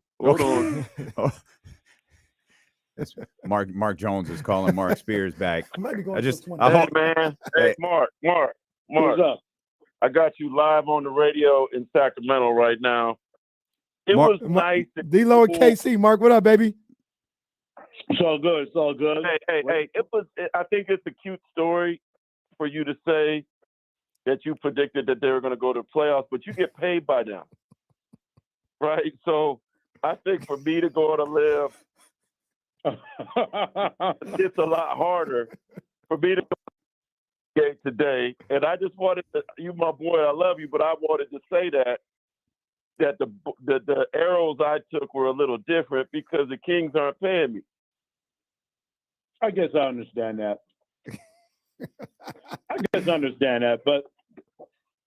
But my thing was just that, yeah, you eating something good right now, bro. I'm tearing up some salmon right now up here in Portland. Ready to pop some bottles tonight after the team wins it. You know what I mean? Yes, sir. You know that's happening. Today, Mark. I only want to. Hey, listen. Let's just say I was confident that they were going to be top 6. All right. Yeah. See, it was basically me and you against the world, right? Yeah. We did take different kind of bullets. I understand. Yeah. But hey, listen. It's like you got a flesh wound. I got one to the head. Yeah. Oh my God. Hey, listen. I know God. the team pays me, but. I know the team pays me, man, but I had 32 years of credibility on the line too, so I got to come correct still, right? Right. Mark Jones is still a national media guy. He is. No, he was NBA Today 30 years before NBA Today showed up. That's facts. That's right. He's the originator. And he needs to be in the Hall of Fame too. Well, can we also give Mark Jones the Stuart Scott Award now that Stu isn't with us? Mark Jones is the best dressed man on television. The Louis Vuitton Don. You know what it is. That's it. Appreciate you guys, man. Hey, Mark said, I just Mark- want to eat Mark- my Mark- salmon. Marc Spears, can we let this That's man eat his clean. lunch? casket clean. Hey, but when Marc Spears calls, you got to call back. You know what I mean? No, we appreciate it. We laughed that he said you might have been out walking your dog. You know, a little too busy to take Marc Spears' phone call live here on the radio. No, hey, when Mark calls, there's always a check on the other side, so I got to call back. There could be some money. Could be money calling. You never want to hang up on money, guys. I hear that. Where you in Portland right now? Yeah, at the nines. Yeah. Oh, hey, see how I had to throw that little thing at the nine? Just came back from shoot around, man. They were bumping some old Teddy Pendergast music at shoot around. They on that Michael Jordan tip. It's over tonight. They on that Michael Jordan. They bumping that Kenny Lattimore, that Teddy Pendergrass. It's over. Hey, listen to what the man said. He's flexing. He's at a hotel that is so big time that it's called a number and it don't say hotel after it. Hey, y'all are wild together. Yeah. Y'all are wild together. Oh man, Mark, one of these days, ESPN will give us a show, man. Who knows, right? Yeah, they got to do that. They got to do that. One day they're gonna wake up. It's all good. I don't think they're ready for it. I'm gonna be honest with you. I don't think they're ready for it. But we appreciate you both. They weren't ready for a lot of stuff that I said until 3 years later. Somebody else started saying it. It became cool. Let's go. Let's go. Talk your talk, Mark. Talk your talk. All right. Hey, that's enough truth bombs for the day, guys. That's enough truth bombs for the day. There's that. There is You're the that. man, Mark. Hey, Mark, bring home this playoff thing tonight, baby. Bring it home for us tonight, baby. Man, Mark, they trying to get us off so they could go to commercial, man. They trying to. All right. Y'all can say as long as you want to. I'm trying to let Mark Jones eat his lunch. Yeah. Oh, man, let me finish the salmon. I got to run, guys. Hey, we appreciate you, Jonesy. Thanks, baby. Hey, I do want to know what sides do you have? What sides? Went with some Brussels sprouts, some charred Brussels sprouts. You know, that's good. Trying to keep it lean. Those suits are too expensive to have to buy new ones all the time. Speak on it. The Louis Vuitton done. Let's go. Let's go. Have a good call, Mark. We appreciate you. Guys, man. I'll talk to you tonight. All right, big dog. All right. Marc Spears, we'll let you ride. We appreciate you. You the man, Marc Spears. Mark, did you get your car where it needed to go? What you mean? The other day at the game. Man, I was in that lot where they had these Sacramento fans are making it hard to park there. So I was in that Morton's lot, and the dude said it was going to close an hour after the game, but I thought y'all was going to win. Yeah, I was worried about being there late, but because y'all didn't win, it made it real easy for me to get my car out. Damn. Well, at least we could help somewhere. There we go. But now I got some. When you guys come back and playoffs start and all that, I have a new option to where to park that I'm not telling nobody. Yeah, keep it to yourself. Okay. Because the fans and took over the mall. No. Yeah. So I can't park there no more. Mark's not used to coming to the Golden One Center and fans being there. He's like, what the hell is this? Yeah, right. What the hell is going on here? They're like, these jokers is coming early now. Yep. Yeah. Indeed they are. And then I'll say this and I'll get off. The Kings, challenge you to have your own version of Jurassic Park during the playoffs. Oh yeah. I want to see that promenade area, like, packed with the younger generation partying every game. Yeah. Outside watching too. Like, let people know Sacramento is for real. That's right. They're gonna be out there, Mark. You're gonna see it. They're gonna be out there. Parking spot and I ain't telling nobody. No doubt, Mark. We appreciate you, big dog, man. We really do. Thank you, brother. All right, peace. That's our man Marc Spears, Anscape. And I'll say this. We're working on some things with Marc Spears. Mm-hmm. Yeah, we're working on some things. Like, shout out to Rich.Ripley at Odyssey.com. We want to talk to him more. I shot him a note and it's already out there. It's already out there in the universe. We want to talk to him more. Yeah, we've got some things on the way with our man Marc Spears. How about that run-in from Mark Jones? From a salmon eating. And my brother just trying to eat his lunch. Got a game tonight. You could really tell when he first jumped on. He was really like eating something. Yeah. And I love it. Like we ain't gonna call Mark out. He got called out of nowhere. Marc Spears, though, quick to say, bro, you eating something good right now. I wrote that down. It's today's podcast title. One thing I love, as they were saying in the chat, the Mark and Mark show here on ESPN 1320. One thing I love about Mark Jones, though, that brother is not afraid to call out. Oh, he said what he got to say. Yeah, he is not afraid to call out like, oh, y'all jumping on the bandwagon now, huh? All right. I see you.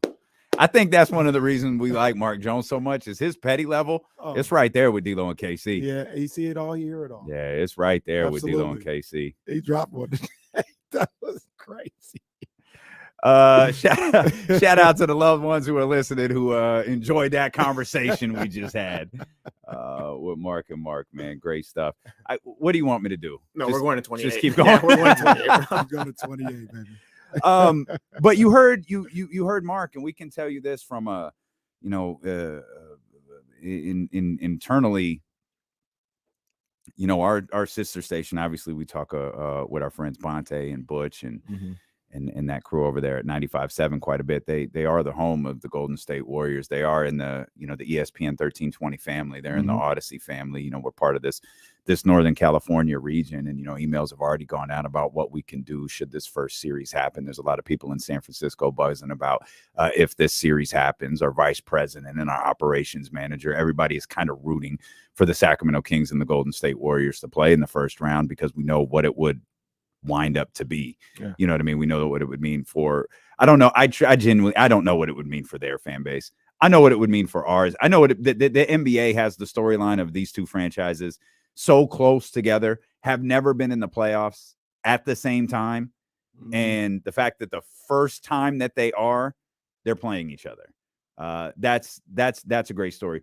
You have two tremendous offenses. You have a lot of points being able to be scored between these two.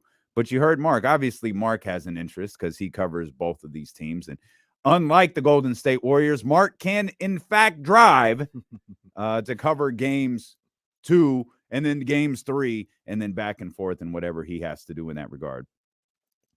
I wonder how many people are truly rooting for a Kings. I could put that in the, in the YouTube poll question. Like, are you rooting for a Kings-Warriors series? I would love to see what the percentages are.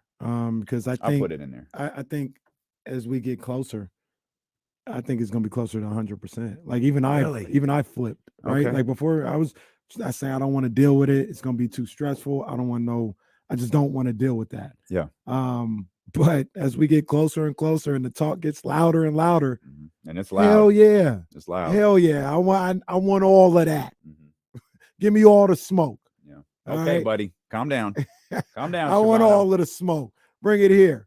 You know what I mean? I want to see that series. But aside from the bravado, I think it'd be a lot of fun. It really would be a lot of fun to have these two teams playing, like you mentioned, for the first time ever in the playoffs, let alone like the first time they're ever good at the same time. Like that's crazy to think about, but it's true. And for them to be able to play each other for the first time in the playoffs, it'd be a lot of fun. That week and a half, 2 weeks or whatever, that's going to be an all-timer. Like you said, I don't know how they feel in the Bay Area about that aspect. Not my problem. But here, it would be an all-time 2-week window. Regardless of what happens, it would be an all-timer. Be a lot better if the Kings handle business in that series. But, I mean, the energy would be on 100,000 trillion. It would definitely be that. I think one concern a lot of Kings fans have, and I think these are justifiable concerns. This is Silicon Valley. This is the Bay Area. This is San Francisco. That's infinite money. I don't blame a single season ticket holder, playoff ticket holder who gets offered quadruple the cost of their ticket to sell it. I would never look down on a fan who could make a substantial amount of money selling their ticket to a Golden State Warrior fan. I think that's what concerns a lot of people, is because most people are like, yeah, I would sell it. Like, ticket cost me $500, $1,000. Someone wants to pay $3,000 for this ticket. Yeah. Yes, do that. And I think that is one thing Kings fans who might not be in the arena, and maybe Kings fans who will be in the arena, having concern about. And I think there's probably just as many who would say, no, I'm not going to sell it. But there's enough to where you get into one of those Lakers situations, Celtics situations, and quite honestly, regular season Warriors situations where every made basket is really loud. Yeah. Well, look, and I'll tell you like this. If De'Aaron Fox has 37 on their head and Sabonis got 23 and 17 and the Kings are up by 10, 15 points late in the fourth quarter, Warrior fan, it don't matter how you could have 18,000 Warrior fans in there. You ain't going to hear them. See, that's the other thing. You ain't going to hear them. If the Kings are, and this is the word of the day, if they're backhanding their asses, you ain't going to hear them. It won't. You could buy whatever tickets you want to. Kings handling business, you ain't going to hear them. That's the other thing about Warriors fans, and I've always felt like this was the case in both arenas. They don't lift their team. I feel like Kings fans can, whether whether it's a placebo effect, like whether there's any real validity to it. I feel like Warrior fans have become the ones in the arena have become so entitled, used to winning. Maybe that's a kinder way of putting it. They come so used to winning that if the team is down 8, they just they're just sitting there. They're sitting there angry, rather than like, hey, let's go, fellas. Let's go on Kenny Caraway. Yeah, they ain't doing that. They ain't going. One more stop. Give me 3 stops in a row. One more stop. I don't. That doesn't. Maybe it happens, but it doesn't translate through a television screen. They're not doing what the Golden One Center crowd did in that Wizards game we went to, where the game it was an 18-point game in the fourth quarter. Somebody tried. Gets fouled. They didn't even make the and one. Gets fouled. All right, let's go. Let's come go. on. Like didn't happen. Didn't happen. Ain't doing that. So, votes coming in right now. Not the result I expected. Do you want a Kings Warriors playoff series? 60-40 yes right now.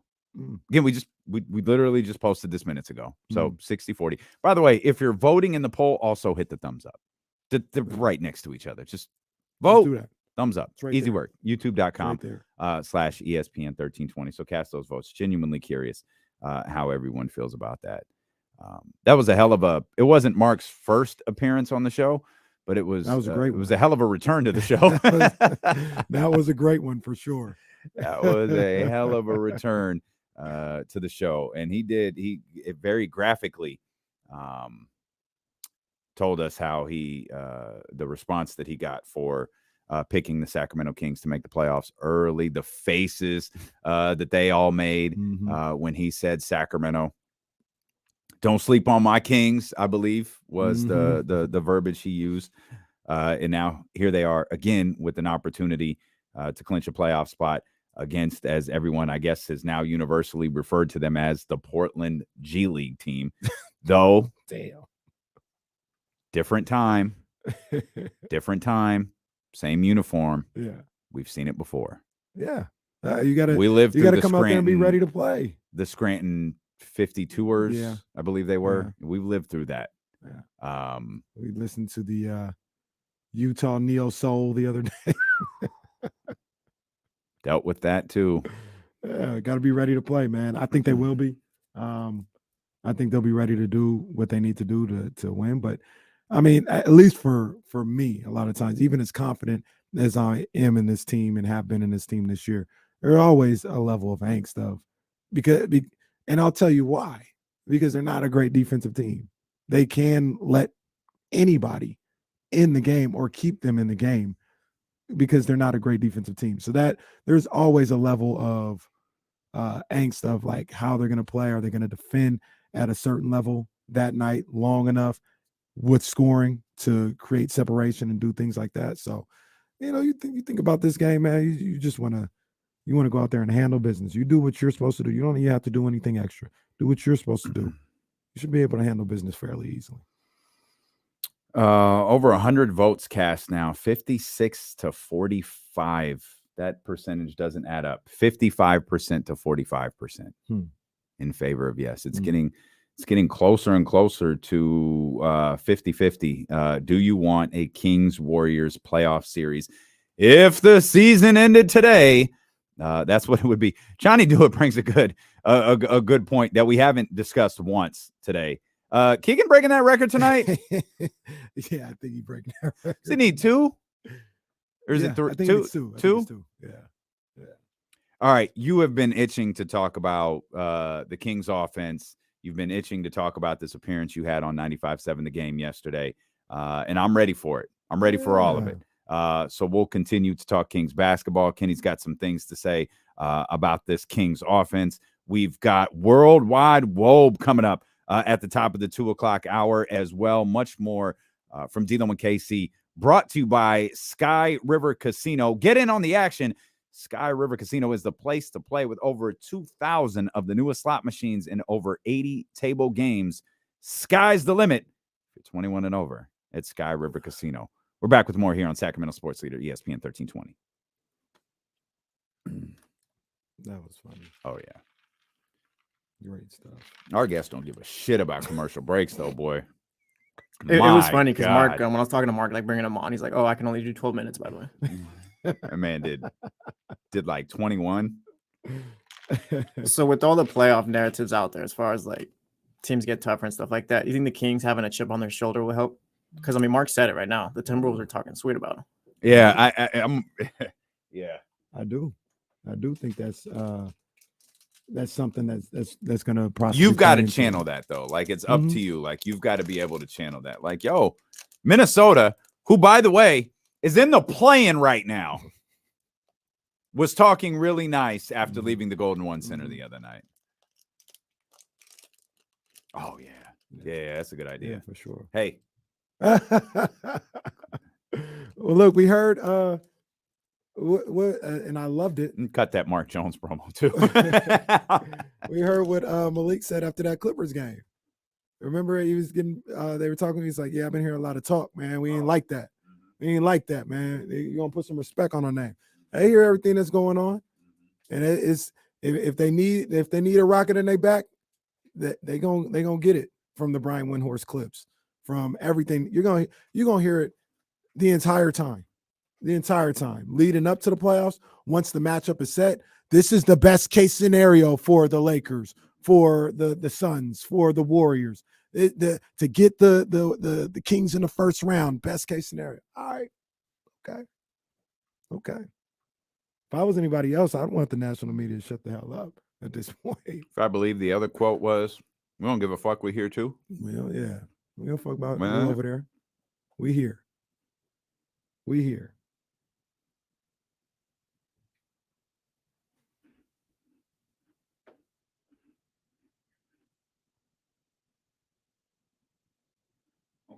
Mm.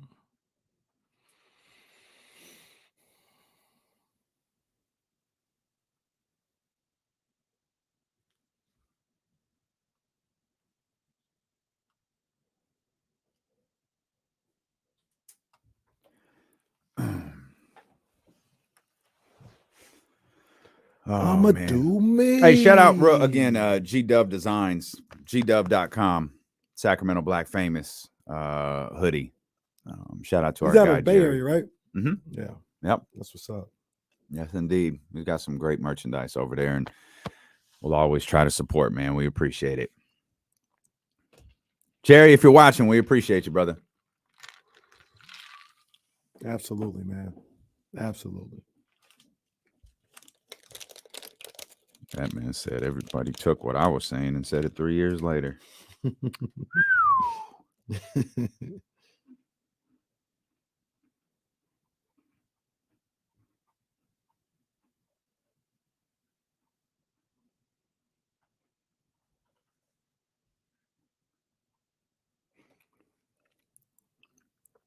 I got a dope package being delivered, and I'm afraid they're not going to leave it. I think they need a signature. I'm trying to sign it online, but they won't let me. He's fighting for his life right now. I don't want to miss it. Tell Sprout to get the door. Baby, sign for the package.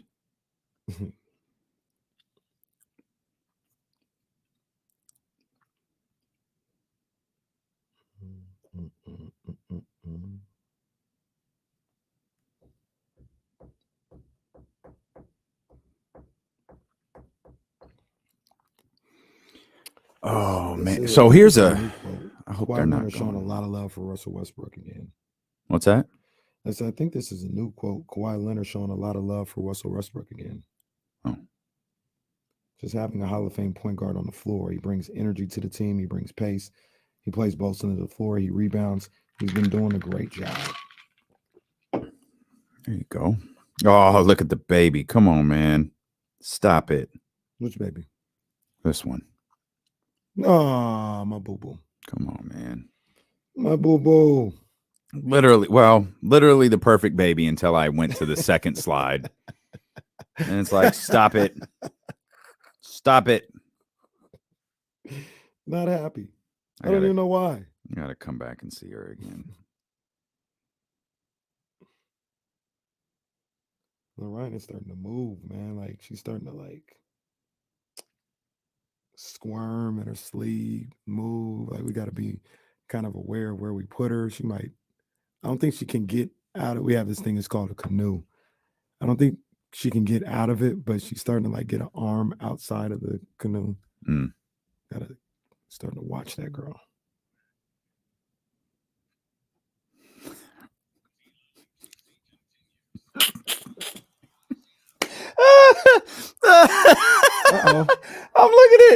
I'm looking at Kenny's IG story at IMK Diddy, where he posts a clip of Herb Jones and Draymond Green. And this is just a tremendous clip because it's isolated on him. And Draymond Green is doing the Draymond Green stuff. And Herb Jones is not reacting at all. And he says, bro, you're getting subbed out. And you see Draymond Green's head whip over to the scorer's table. Like, no.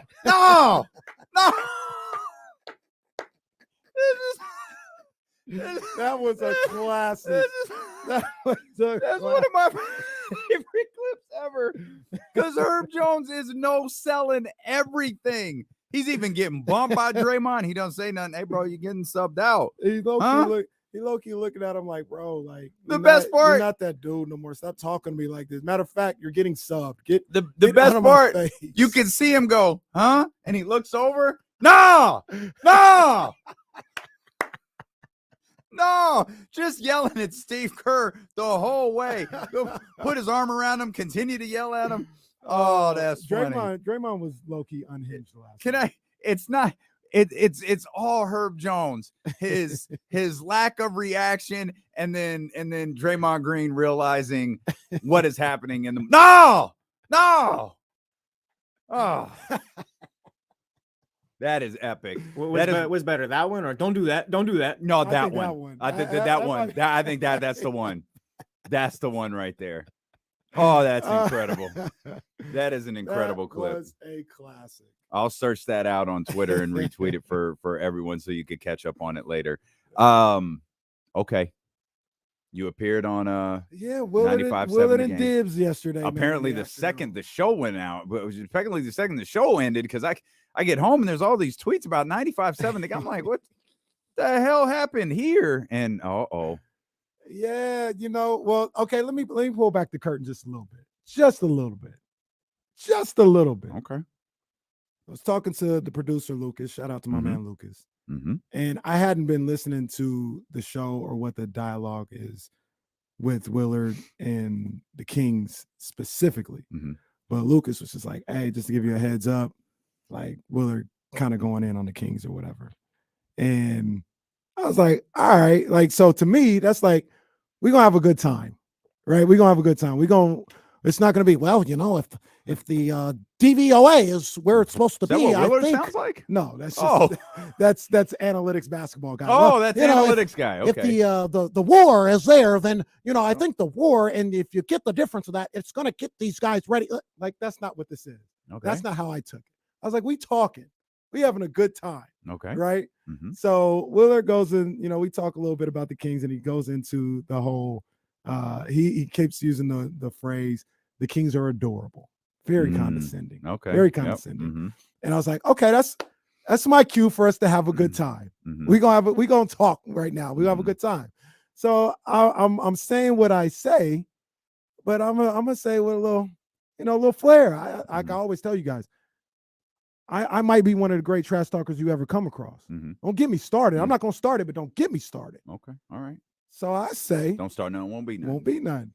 So I say, you talking about adorable and all this other stuff. Kings play the Warriors, they're going to backhand them boys. Period. I heard that. They're going to backhand them boys. I say it with my chest. I say it again. I ain't afraid of y'all. All right. Now, do I think we just talked about it? Do I think the Warriors pose no threat? Absolutely not. Mm-hmm. Warriors are a good team. They're really, really good at home. They're explosive, and they've got Steph Curry. And even the role players, like I said, Jordan Poole, Klay Thompson. I like Looney. Draymond can, from time to time, have his moments as well. GP2 is a great defender. They have components if Wiggins comes back.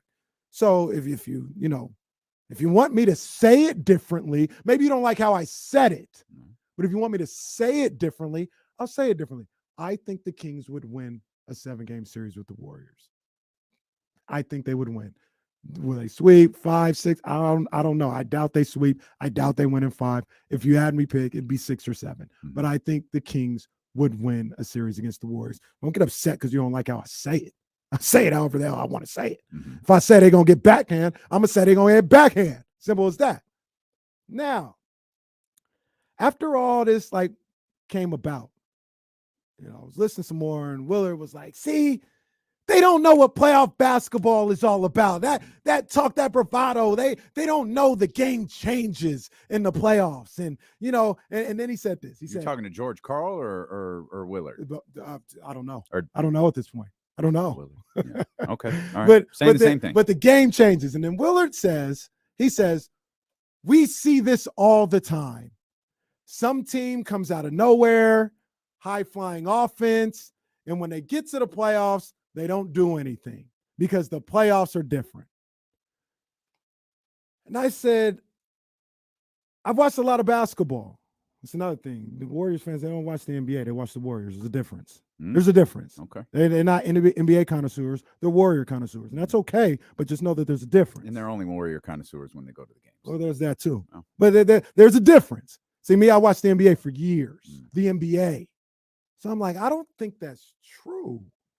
But let me do some research. Let me find as many examples as I can in the last 20, 23 years of teams that come out of nowhere, score a bunch of points, and it may be true. It may be true.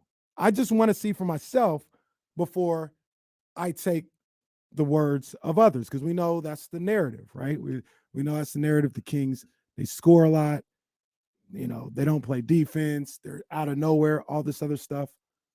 I just want to see. And I want to give you the results of what I came up with. Excellent. After we come back, because it's going to be interesting. What do you want to do for the next 3 minutes? Well, we can always talk about, because I knew it would be longer than 3 minutes. Look, you see, I was trying to vamp and extend it as long as I could, because I knew it was going to be longer than 3 minutes. I was like, I can't get this in 3 minutes. Tim Zoo. Okay, well, got to get the Tim Zoo reference in. Got to get the Tim Zoo reference of the day. But I'll ask you first. Okay. What do you think about that? The new hotness comes in all the time, and when it gets down to it, playoffs, they gotta get their chops. Now, Willard was saying, he's not saying you'll never be good, but the first year, it don't happen that way. So the thing that I wonder how much of that is here's how I'd counter that question is broadcast journalist. I'd ask, I'd answer your question with another question. I think when we think of that, this team coming along, what are they? A 7 seed, an 8 seed? Well, okay. How many first-year playoff teams are a 3rd seed? And does it hold true when they're a 3rd seed? Y'all love the bejesus, if that's a word, out of Devin Booker. What about when Phoenix made the playoffs a couple of years ago? They didn't make it as a 7 or an 8, and where'd they go? Yeah. Give me a breakdown of all these teams who got into the playoffs for the first time. Were they 8 seeds? Were they 7? What were they? And were they consistently? Arguably, now that we're nearing the end of the season, barring nothing catastrophic, and I think everybody will understand what I mean by this, outside of Denver, I just can't think of one with Denver, so I could be wrong. Sacramento been the most consistent team in the Western Conference? I would say so. Memphis has had their moments. Phoenix has had multiple moments.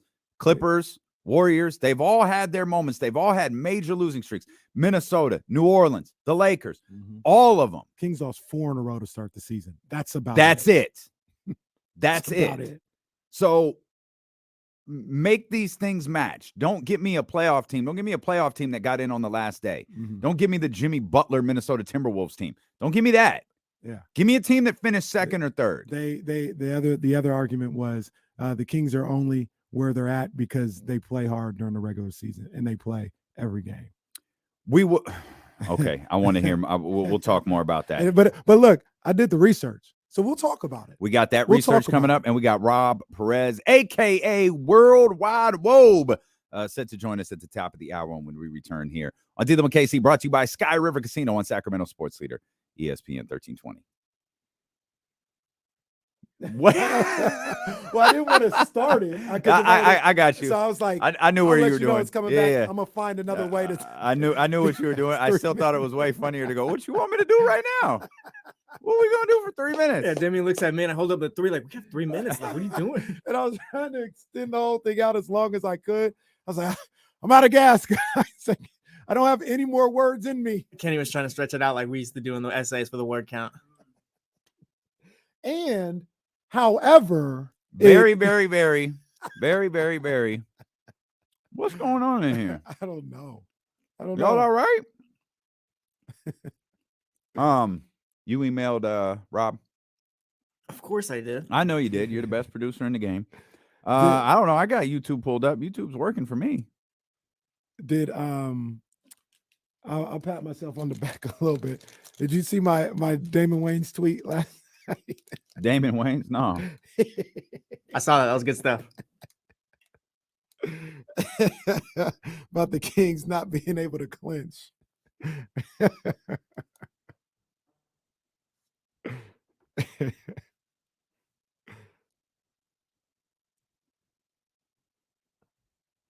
Rocket Vipers and Lakers right now in the G League playoffs.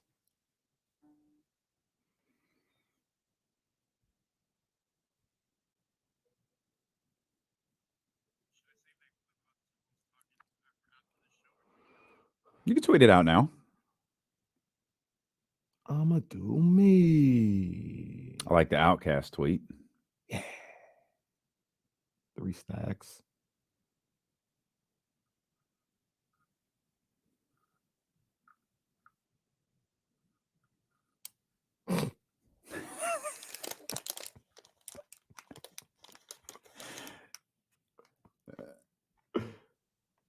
Oh yeah, that's a win.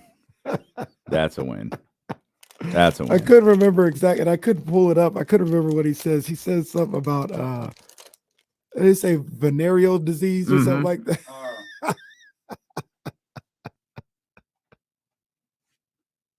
He said something like, "Excuse me, halitosis." We got a couple of them. We must internalize the flatulation of the matter by transmitting the effervescence of the Indonesian proximity in order to further segregate the crux of my venereal infection. Now,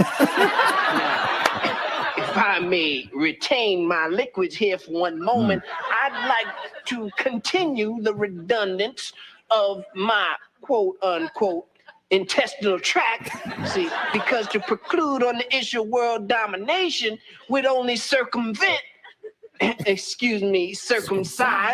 revelation that reflects the aphrodisiac. Don't mind us, just making ourselves laugh during the commercial break. Worldwide Wobe, Rob Perez going to join us at the top of the hour. Oh, look at this. A positive Kings article, I think. This from The Athletic. Hunter Patterson retweeted this. I thought Hunter wrote it. I was about to say, he definitely. No. Hunter would definitely rock with us, but this is the action powering the most efficient offense in NBA history. Okay. I did, thanks to our dear friend Dr. David, I did see some of the Twitch replies to Kenny's appearance on 95.7 again. I didn't even see that. Well, here's what I'll share with you, because you just said that they're Warriors the Warriors fans are connoisseurs of Warriors basketball. They don't watch basketball. They only watch basketball at all. They as just watch evidenced the Warriors basketball. by the gentleman who typed into the chat, "Oh, he lost me when he said the most efficient offense in the history of the NBA." LOL. Like, Brody, that's not an opinion. That's a fact. Those are numbers. I know numbers are complicated for some of you guys, but those are numbers. Hey, man, look, Warrior fans, they don't watch basketball. That's fine. They watch the Warriors, and that's fine. That's fine. I don't watch all of the Big Sky. I just watch Sac State. Okay? I okay, get it. we know you're lying, so stop. I get it. All right? That's what it is. But just say what it is. Y'all don't watch hoop. Y'all don't watch hoop. Y'all don't follow the league. Y'all don't watch college hoops, high school, all this stuff. You guys watch the Warriors. So if I say anything about the Warriors, obviously you're going to know more than I do. But when it comes to the rest of this basketball thing, y'all out of the loop. That's just is what it is. Mm-hmm. Now, Willard, my main man, Mark Willard, shout out to my main man, Dibs. They were talking about how, I think, Mark Willard said it specifically. He's like, we see this all the time. A great new team comes out of nowhere. They're fun in the regular season. And when they get to the playoffs, they do nothing. That's how it always happens. That's what's going to happen with the Kings. Hey, it might happen with the Kings, but let's check the Carfax. Let's check the Carfax real quick and see if that's exactly what happens, because that's the narrative running around, right? That's what happens. Hot new team, get to the playoffs, nothing in the first year, because that's not what happens in the NBA playoffs. It's not what happens. Let's check the Carfax. So okay. I got some teams here. We'll start with the 98-99 Sacramento Kings, right? Jordan season. They won 27-23. That was a 540 win percentage. The year before, they had a 329 winning percentage. Big improvement. They led the league in scoring at 100.6 points per game. They actually gave up more than they averaged. They had a net rating of minus 0.89. Okay. They lost in the first round in 5 games to the Jazz. They were up 2-1 in that series. Had an opportunity to close it out. They didn't do it. John Stockton hits a big shot in game 4. They didn't get ran through in the playoffs. 5 game series. They actually had a chance to win game 5. Lottie missed a quick jump hook from like 7 feet away. Else they would have won that game on the road. They didn't get ran through. But now it starts to get interesting. That's the one Willard example that may fit what he's talking about. Let's keep going, because once again, I watched the league. I remember this stuff. What about the 2000-2001 Dallas Mavericks? They were 40-42 the year before, 53-29. 4th in scoring. They end up getting to the semifinals. They beat the Jazz in the first round. They were the lower seed, the 5 seed. The Mavericks went in there, high-octane offense, came out of nowhere. They won their first round game. Let's take another example. The 04-05 Washington Wizards, who were 25-57 the year before. They ended up being 45-37, 6th in the league in scoring. They also lost in the semis, which means they won a playoff round. They were the lower seed. They ended up beating the Bulls. They were a 5 seed, beat the 4 seed Bulls. The interesting thing, because we're about to see another theme, the interesting thing about that team, 6th in the league in scoring, 23rd in defense that year. Remember, defense, it changes in the game. You can't not play defense and win in the playoffs. Can't do that. Things change. Yep. Right? They won a series. Okay. That same year, the Phoenix Suns, who were 29-53 the year before, 62-20, led the league in scoring at 110.4 points per game. This is the 7 seconds or less team. This is the first incarnation of them. Led the league in scoring. They got to the conference finals. They beat the Grizzlies in round 1. They beat the Mavericks in round 2. They lost to the Spurs in round 3. Here's another kicker. Oh, my. Last in the league in defense was the Phoenix Suns. Because you can't be that way in the playoffs and expect to win. Intensity is different. It's different. It changes. It's different. Yep. The Phoenix Suns, 1st in the league in scoring, last in the league in defense, ended up getting to the conference finals. Now, these next 2 examples, you would expect somebody like Mark Willard, Dan Dibley, Bonte Hill, Joe Shasky, the guru, Steiny, you would expect these guys to remember these situations because it was in their home area. Uh-oh. How about that beloved We Believe Warrior team? That was a high-octane team, came out of nowhere, got hot, made the playoffs. They were 34-48 the year before, ended up being 42-40, second in the league in scoring. You want to guess what they were in defense? Oh, please tell me last. Dead last in the league in scoring. They got to the semifinals. They won their first round game as an 8 seed. I think we all remember that. As an 8 seed. I should say we remember that. I guess they struck it from their memory in San Francisco. Yeah, they don't think about that. They don't think about that. As an 8 seed, they won their first round series, lost in the semis, last in the league in scoring. Right. Let's do this one more time. Okay. The 2012-2013 Warriors, 23-43 the year before, end up being 47-35. High octane. Steph hits the scene. They're doing all this stuff. You know, the offense, it's all cute or whatever. They were 7th in the league in scoring, 19th in the league in defense. I was going to say there's no way they were last. Still below average. In the teens, but yep, below average. 19th in defense. They also got to the semifinals. They beat the Nuggets in the first round. They were a 6 seed. Beat the Nuggets in the first round. Lost to the Spurs in the semis. The moral of the story is all this crap that everybody talks about. Number one, teams don't come out of nowhere and start winning. That's cap. In the playoffs. Yeah, the test determined that was a lie. And we see on 2 different occasions, it's different in the playoffs. You don't play defense in the regular season. You can't win in the playoffs. Well, that's a lie. I just named you a team that got to the conference finals, being last in the league in defense. I named you a beloved Warriors team that got to the second round in defense. I said, or being last in the league in defense, got to the second round in the playoffs. I said a number of different times. Do I believe that the Kings can win a championship with the way they play defense? I do not. Can they be successful in the playoffs? Can they win rounds? Absolutely. Absolutely. And to be honest with you, Mark Willard, Dan Dibley, and all our people at 95.7, the history, and I'll throw Brian Windhorst in there too. The history is behind me and not your narratives. It just is. If I'm forgetting a team that was a hot shot out of nowhere team that came out of nowhere that flamed out in the playoffs, please let me know. But see, the thing is, there can be one. Yeah. But that's not the argument. Exactly. There can be 2. Exactly. But that's not the argument. The argument that you mentioned Willard, you mentioned Dibbs, Bonte, Brian Windhorst, George Karl today over on 95.7.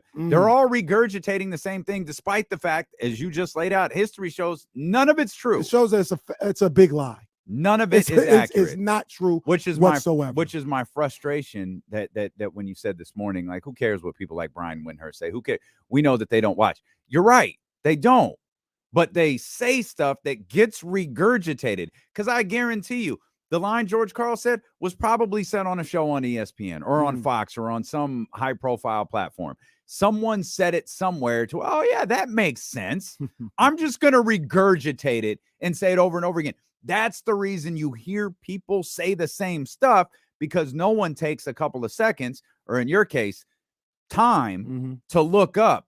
Hey, let me find teams. Let me see what teams had first-year playoff runs. Let me see how they did. Let me see how they're offensive rated. Let me see how their defensive, what their defensive rating was.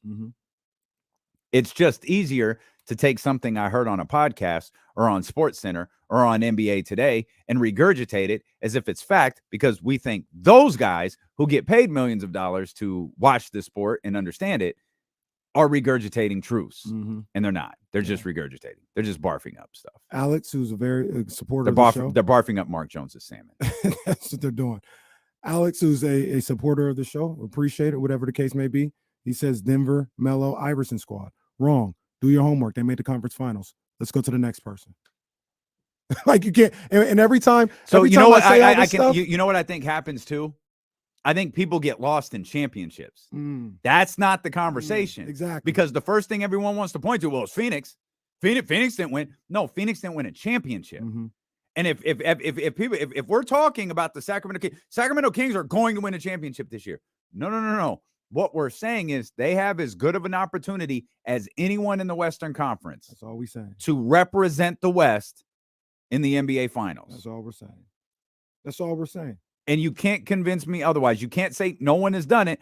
Well, the Suns that you're complaining about, they went to the conference final, and who'd they run into along the way? They ran into the San Antonio Spurs. Champs. Yeah, multiple times. Yeah. I'm sorry. Let me check these standings here real quick. Who the hell is the San Antonio Spurs in the Western Conference right now? It ain't Denver. It ain't Memphis. And look. Once again, like not I'm yelling watching, now. Not Got me all watching, fired up. Not watching the NBA, only watching the Warriors.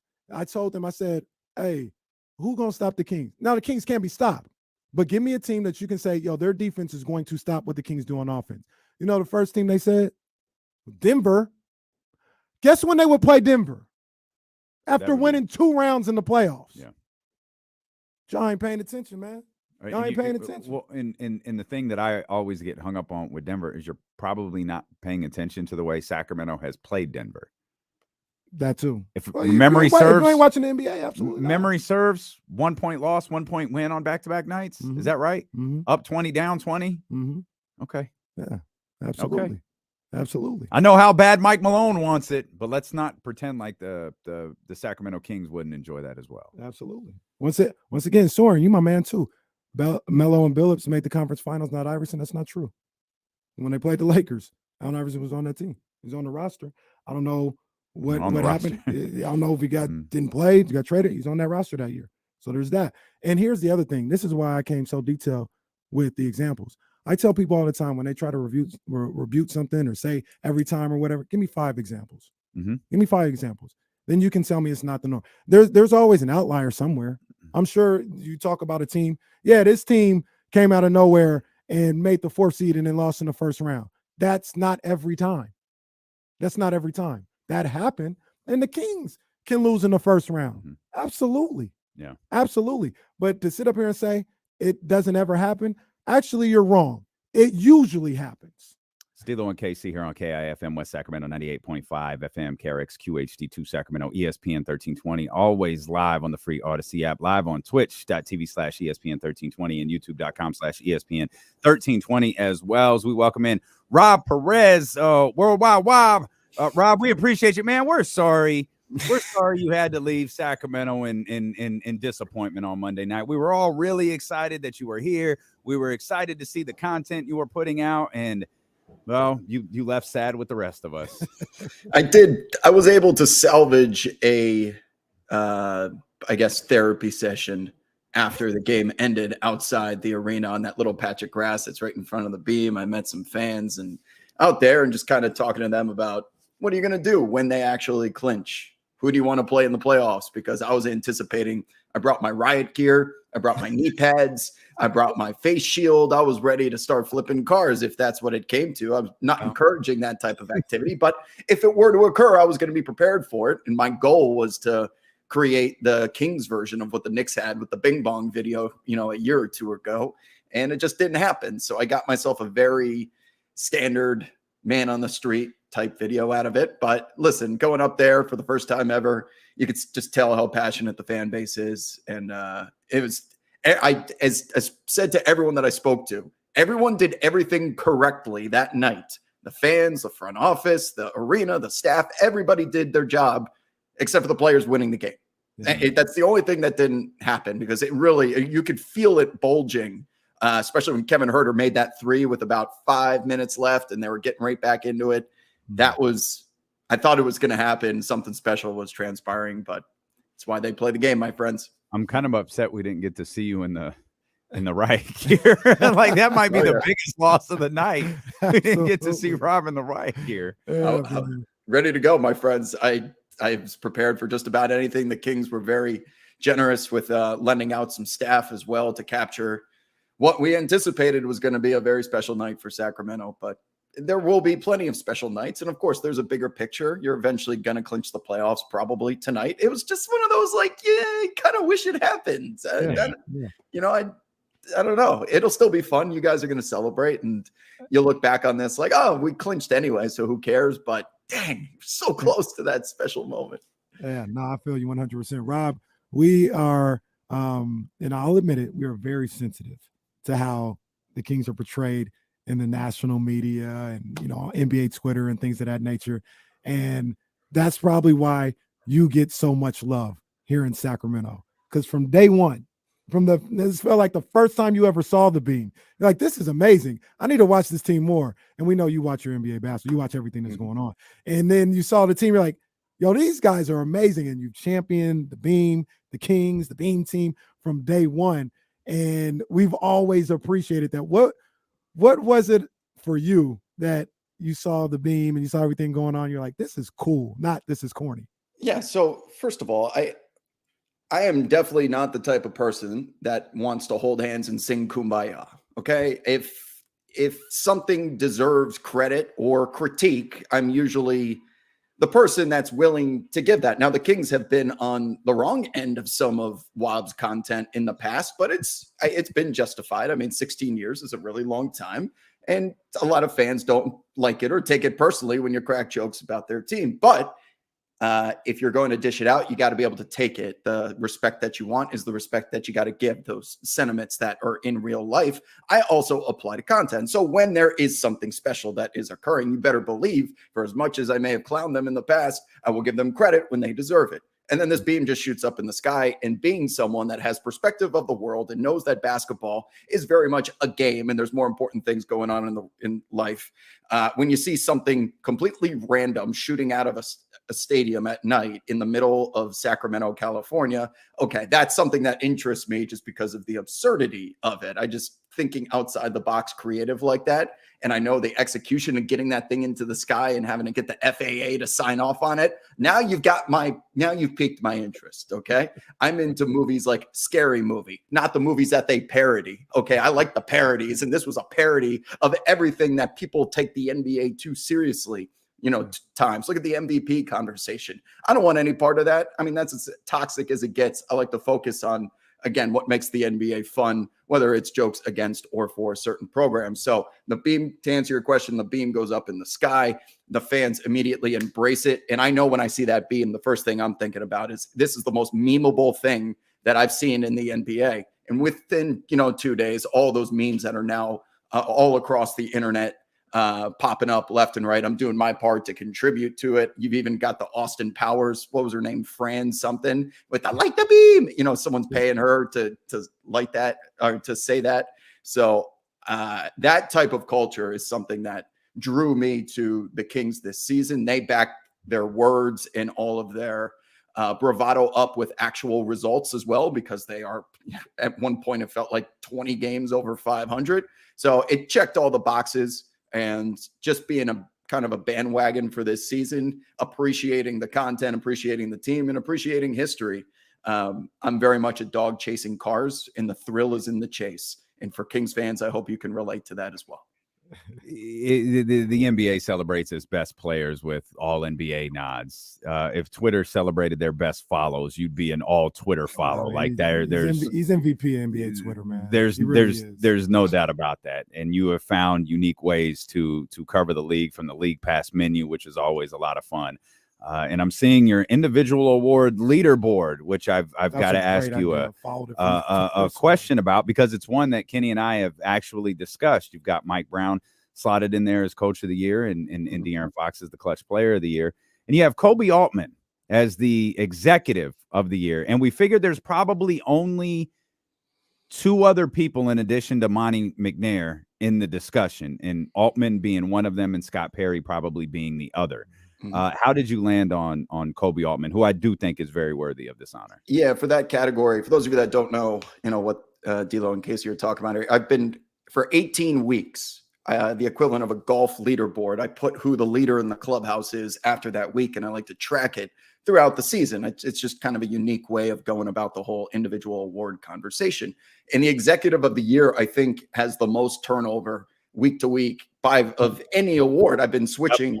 I had James Jones on there after the KD trade and even a Leon Rose sighting at some point, but I landed on Kobe Altman for this week, and he'll probably end up being what is going to be the final pick here when the final leaderboard comes out next week. When I think of an executive, I mean, it's got to be either a major move or, in the case of someone like the Utah Jazz, a rebuild, which has just been expedited overnight. And you're putting yourself in your franchise in a position to succeed almost immediately. So for me, by bringing in the likes of Donovan Mitchell, they got Rubio back there. Then there was they got Kevin Love out. Just Karis LeVert. I mean, the Cavs this is the first time that they're going to make the playoffs without LeBron James, I think, since what, 2000 and 2000 maybe. It's been a really long time for them as well. They have their own little king streak going when you take LeBron James out of the question. So for them to pull off those major blockbuster moves, for them to work, for those players to be locked up long term, if I'm choosing executive as opposed to coach, I think there was a huge roll of the dice there. And that's not to say Monty McNair has not had a successful campaign thus far, but I wouldn't say the moves the Kings have made this particular season are as risky of a dice throw as what Kobe Altman had to do. Because, I mean, assets, they traded Markkanen, man. I mean, Markkanen's on the move. We see what he's been doing in Utah, and we didn't think about that at the time, but it was a big risk. They're going to have home court advantage in the first round. And I think it's probably going to pay off in the long term for this franchise and getting back to relevancy. That De'Aaron Fox, by the way, that clutch player of the year hasn't changed in a long time. You know what's funny about that, by the way, is if it wasn't for De'Aaron Fox, we would be it's a consensus for DeMar DeRozan, because he is in second place way by himself. Despite the Bulls struggling this year, you look at all of total points scored, efficiency, percentages in the clutch, which is defined as a score differential, 5 points or less in the final 5 minutes of the game. De'Aaron Fox is, again, in a category of his own, and he's going to win the award. But DeRozan is, without a doubt, in second. And he's been awesome again. And if this award was around last year, he would have won it last year for all those buzzer beaters that he hit, how great he was in the final 5 minutes, getting the Bulls to the first round and their own home court advantage, I believe. He's been awesome, but that's just a testament to how special De'Aaron Fox's season has been. Because if you made DeMar DeRozan irrelevant with the season that he's had, that's pretty special. No, that's all fair, man. And it's all fair coming from a guy like yourself. Like I said, one of the things that we have an issue with is like these people, they make these war predictions and they say all this stuff, and they use the excuse of being on the East Coast. They don't stay up and watch. So how are you going to make the argument? But we know you watch everything, Rob. We love you. No, that's the thing, by the way. Let's talk about that for a second, if we don't mind, because I don't blame someone that works for the Detroit Free Press or the Cleveland, whatever the newspaper there is, the Milwaukee Sentinel-Journal. Their job is to cover the teams in those cities. They are there with Giannis. They are there with their teams. They likely have families. They have lives. I don't blame anyone, nor do I think it's an unfair expectation for them to have to watch every single dribble of every single game. But to your point, if you're going to have an award, or you're going to have a vote for an award, and that vote influences not only the amount of money that's going into these players' pockets with all NBA, MVP, all of these incentives, but it affects team salary caps as well, because those incentives affect bonuses and things like that. You better have a pretty, I would say, extensive knowledge. Doesn't need to be every dribble of every game, but you need to have a very good cognizant wherewithal of what's going on in the world. And if you don't stay up for the West Coast games, I do find that to be a prerequisite that you're at least keeping up with it the following morning or that night. You don't have to be a part of the conversation in real time, but you need to be able to speak about the Sacramento Kings the same way that you do your own team. You got homework in school, in college, or whatever. You went to class. Going to class is covering your team, but you need to do your homework after class is done, and that is reading the textbook, what you missed, during that specific session. That's going and watching the West Coast teams. How else would you know De'Aaron Fox is the most clutch player in the NBA if you didn't? Exactly. Is there a team, before we let you go, is there a team that you really like in the West? That's what we were talking about right before you joined us. We're trying to figure out this Western Conference, and we talk regularly. Kings can go to the Western Conference Finals. Kings can go to the NBA Finals, and it's like, oh, the Kings are so good. It's like, no, there's no one in the West that I find scary. Reserve a little bit of judgment on Phoenix for right now, given that one of the greatest players of all time is about to suit up for them tonight.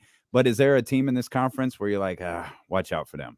Well, the obvious one is Phoenix, but as always in the NBA playoffs, getting to the finals is about your path. Okay, which side of the bracket are you on? Are you playing the Clippers in the first round? Are you playing the Suns in the first round? That's a little bit more difficult than potentially, I don't know, just name another team. So where the Kings are at currently in the 3 seed will likely line them up with the likes of Golden State. And I know that says Warriors on the front of the jersey. That's scary. It's going to be a border war because you guys are in close proximity to them. They have Steph Curry. I understand those things, but I would rather play the Warriors this year if they don't have Andrew Wiggins than the Phoenix Suns with that nuclear weapon in Kevin Durant.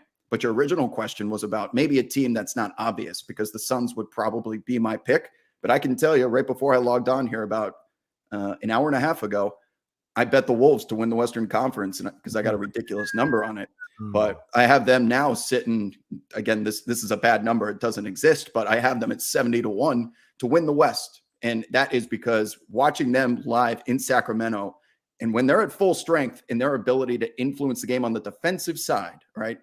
Offense is another story with Gobert and Cat out there. But what Gobert did to Domantas, just kind of influencing every single putback motion, they were all cognizant of where Gobert is. You could really see just his mere presence and how much that matters.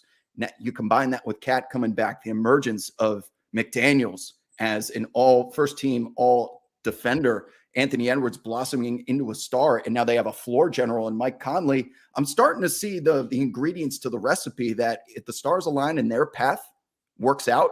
Don't like this, Rob. Don't like this.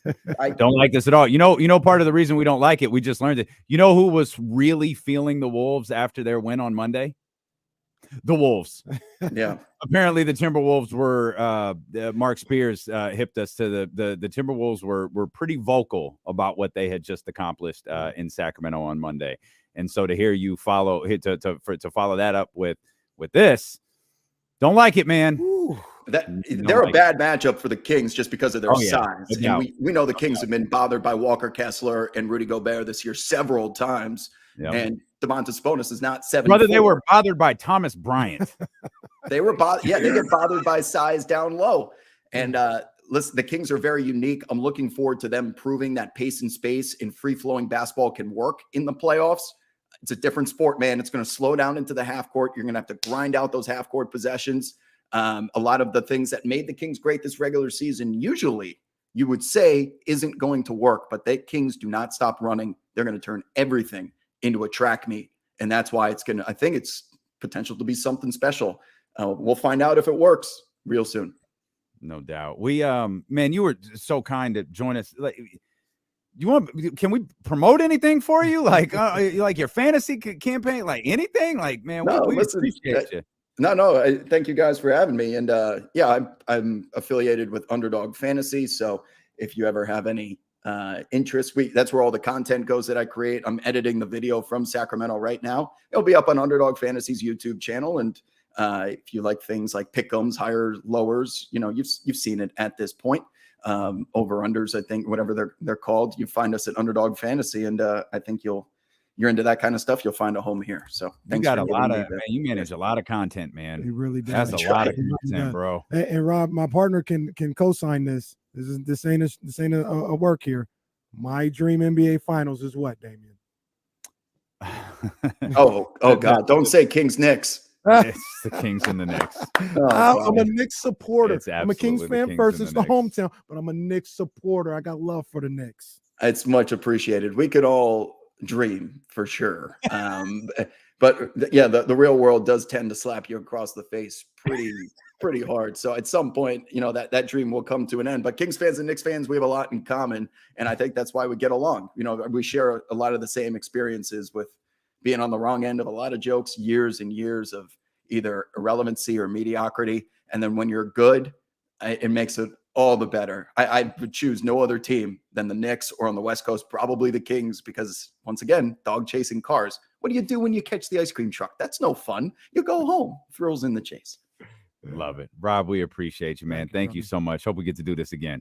Absolutely. Thanks, guys. All right. Take care, man. That's our man, Rob Perez, right there. Worldwide Wob. That's tremendous stuff, man. The NBA Twitter MVP, man. Yeah, no doubt, man. NBA Twitter MVP. It cannot be easy to put out that much content. I don't know how he does it. That man does. By the way, I just retweeted a clip from Rob, the Draymond Green clip we were talking about earlier, the Draymond Green clip with Herb Jones. I can't imagine a better NBA clip than this one. I can't stop watching it, and Herb Jones is the reason why.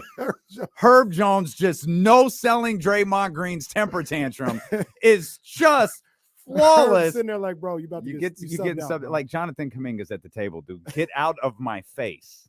And Draymond, like, yeah, this is what we doing, Saginaw. This is what we doing, Saginaw. I like this. Bro, you're getting sit down. Coach. Telling you. And it's I know we talk about, I have a tremendous amount of respect for Draymond Green. I just don't know at what point do you turn that stuff off. I believe it or not, I do too, for what he can bring to a team. But and when I say turn that stuff off, I mean like his teammates and his coaches. Yeah. Believe it or not, I do have respect for what he can bring to a team. I do. I got to take this off the screen. I keep looking at him. No. I got to close Rob's Twitter account. I can't keep watching that. But it's just like, to your point, all that, I got my guys going. I love it. Man, they didn't listen to you, man. I don't think anybody on that team gets hyped up by Draymond Green. None of them. If anything, they roll their eyes. All right, Draymond back on his stuff. Let's work past it, guys. Let's get past it. Ain't nobody inspired by Draymond Green. Think about, ain't nobody inspired by Draymond Green. No, they're not. They're not inspired or motivated. They're not. He's a cool player. He plays his role. Like they work with him. So I feel like, as much as we're kind of crapping on Draymond Green, at least his antics last night, you can answer this question fairly and honestly. I think we both can. But I think Draymond creates, let me start with this. Great teams, maybe even really good teams, can minimize Draymond Green. You could take Draymond Green out of a game. You could take Draymond Green out of a series. We saw the Boston Celtics do that last year. Mm-hmm. Not every team can do that. Mm-hmm. Boston, they could. Again, not every team can do that. Can Sacramento? I don't know. It'll be interesting to see, man. They're going to have... Because I don't feel like they can. And we talked about things that are scary, not named Steph on the Golden State Warriors. Draymond's impact defensively on a game, I find concerning with the way that the Kings play offense. Well, they do a lot of perimeter stuff, and it actually is going to pose some problems if they match up with. You're going to have Draymond out on the perimeter where he's not that guy anymore. He's going to be chasing Keegan Murray on dribble handoffs. Is he going to be a help guy, leave Keegan Murray wide open, do that? And if you do that, like, there are benefits to him playing on the perimeter. He's able to do some things. Or are you going to go small and have him play the center and Sabonis lead him alive? Draymond's a really good ball player. Sabonis, I think I saw earlier today in the 3 games against the Warriors, Sabonis averaging like 26 and 16 against them. Like, they don't have an answer. So the question, what's the 2-1? What's the record? 1-2. Wait, sorry, I meant 2-1 for the Warriors. Sorry. The question would be at that point, like, how are you going to play? Are you going to go small and get GP2 out there and do things that way? Or like, what are you going to do? I think the Kings do pose a problem. I think that Draymond can have an effect, but I don't know, man. I don't know. The number officially, I take that back. 21.3, 16.7 rebounds and 6 assists in his 3 games against the Warriors this year. He dominates inside. He dominates the Warriors inside, much like he does the rest of the league, but he dominates the Warriors. I don't see a playoff series being any different. Does that mean the Warriors can't win? And that's not what I'm saying. I'm just telling you that is going to be a problem. Okay. I guess depending on this just dawned on me. Depending on what it looks like, there's a good chance the Kings and the Warriors play in the final game at the Golden One Center for the regular season. And we don't see nobody from Golden State. We don't. I don't know how Mike will approach this. I have my feelings about it, but I don't think we're going to see Steph or Clay or Draymond, or hell, we might not even see Jordan Poole in that game. The closer and closer this becomes to this comes to a reality, and I'm not changing my tune. I don't think this happens. I don't think the Warriors are finishing 6th. I don't think so either, man. I'm interested to see what's going on with these Clippers, and I still want to see the Suns. I don't want to make it a foregone conclusion that they're not going to slip. So I'm interested to see what that is. And Mark Wong, though, he brings up exactly what I was just thinking about. The wild card is Mike Brown. He knows the Warriors probably than the Warriors know the Warriors. And I know you look at that, but he knows Draymond's weakness. No, he knows, he understands where he doesn't want to be and where's a problem for him. He understands a guy like Clay, what he can and can't do, because he was trying to hide it for the last 2 years. Can I counter? Yeah. Steve Kerr knows Mike Brown. He don't know De'Aaron Fox. He don't know DeMontis Sabonis. Okay. I think there's a difference between knowing the style and knowing the players. He knows the Warriors. Once again, does that guarantee win? Absolutely not. But that's I think that's part one of the up. story. It's part of the story. That's advantage that Mike Brown has with the Kings that maybe Steve Kerr doesn't have with going up against the Kings. If we do the player rating, right, in the series, player ranking, excuse me, not rating, ranking. Steph's 1. De'Aaron and Domas are 2nd and 3rd. And then where does it go? Probably goes Jordan. Might go Clay. Really? Yeah, Over Jordan Poole? Yeah, it might go. Is Clay a wild card in this too? A little bit. Because a little bit. If you're Steve Kerr and someone came to you, the basketball god, or gods, it's always gods. There's multiple basketball gods. Maybe there's an Eastern Conference god and a Western Conference god. I'm not really sure. But the basketball gods come to you and they say, Steve, we have bestowed upon you riches upon riches upon riches. And we've got one more for you. You can get peak scoring Clay or peak defensive Clay for this series against Sacramento. You get one or the other. Which one would you want? Peak scoring Clay. You're gonna have to keep up. You don't think peak defensive Clay will create more problems? What problems is he gonna create though? I guess he would guard. That's the whole thing with the Kings. There's so you're much you taking shooters out of the game though. Clay, peak defensive Clay wasn't really taking. I'm not saying he wasn't taking shooters out of the game, but his strength was being able to guard somebody one-on-one. Like peak defensive Clay would be fourth quarter. You've got De'Aaron Fox, and Curry don't have to worry about it. And if you say that with the Kings, like Curry's going to guard De'Aaron Fox at all, right? So like that's the thing. But if you say that with the Kings and what they do on defense, or excuse me, on offense, they'll be like, all right, well, we don't have to play one-on-one. We'll go to our dribble handoff bag. We'll go into our motion bag. So you can mitigate some of the top kind of like attribute of Clay's defense was what he was able to do guarding guys one-on-one. You can mitigate that by the way they play offense. They don't play a one-on-one offense if they don't have to. They'll get into Sabonis, they'll get into the dribble handoff. I think you're gonna have to put up points. You're gonna have to put up points. And I think I understand what you're saying. I think he would go with peak offensive Clay. I think in his mind he'd say, I'm gonna go peak defensive Clay. But basketball gods, give me the guy who can score 37 in a quarter. Yeah. Give me that guy. It's the right thing to say. I want peak defensive Clay. Gods, I'm going to be honest with you. Eastern God, Western God. Give me that dude who can hit 8 threes in a span of like 5 minutes. Yeah. Give me that guy. Yeah. Maybe he would know. Maybe he would take peak defensive Clay. I feel like that's what he'd say. I don't know if you look at this series, I don't know that's what he'd really want though. You can't lie to the basketball gods. I think we've all learned that. We've all had conversations with the basketball gods, especially Kings fans. We've had 16 years worth of conversations with the basketball gods.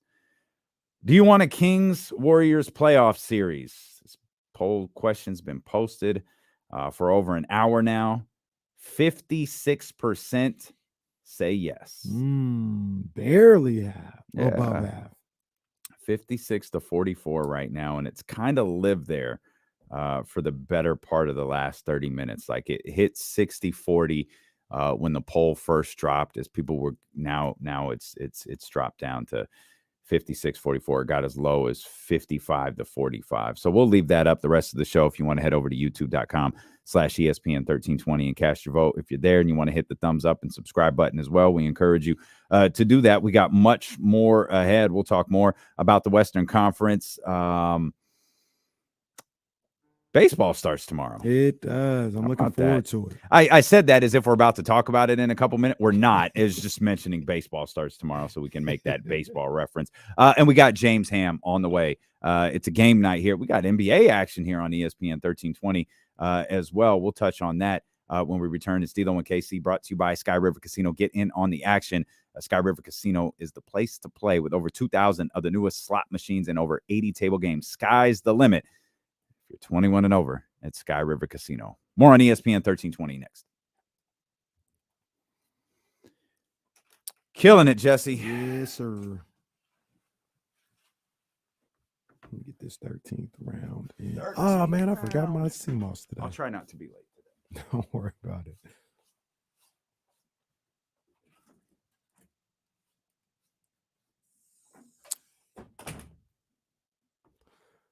"13th round" with your main man, Kenny Caraway. Shout out to my people over at Meister Watches. Big ups to them. Shout out to Ryan. Shout out to Jovan.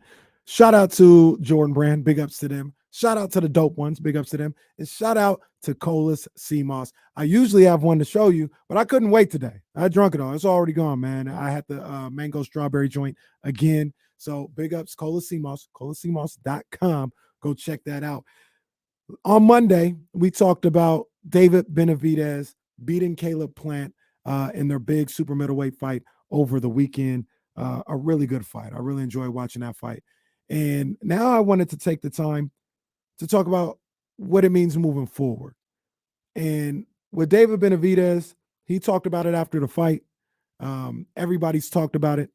I think there's only one way to go, or one way that the people want to see.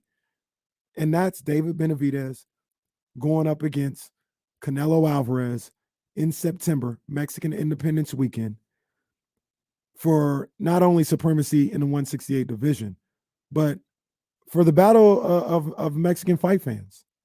I've said for a long time, Canelo Alvarez is never going to fight David Benavidez. I still believe that to be true. I don't think he's going to fight him. I believe that Canelo is a fighting champion. I don't think that he's scared of anybody, but that's a bad matchup for David Benavidez. Talk to my man Jesse. He thinks that Canelo could get David right now. I don't know. I don't know, because it's a bad matchup for Canelo when you talk about the size, the activity of David Benavidez. But you get into a situation where, I say this about Tank Davis, I think it holds true for David Benavidez. If you can't get enough on your punches to back him up, he's going to keep coming. He's going to get you, and he's going to take you out. And Canelo, I think he has power, but I don't know if he'd be able to load up on that power early. And if he tries to, then I think he's going to gas out, and David's not going to get tired. He's going to keep coming. I think it's a bad matchup.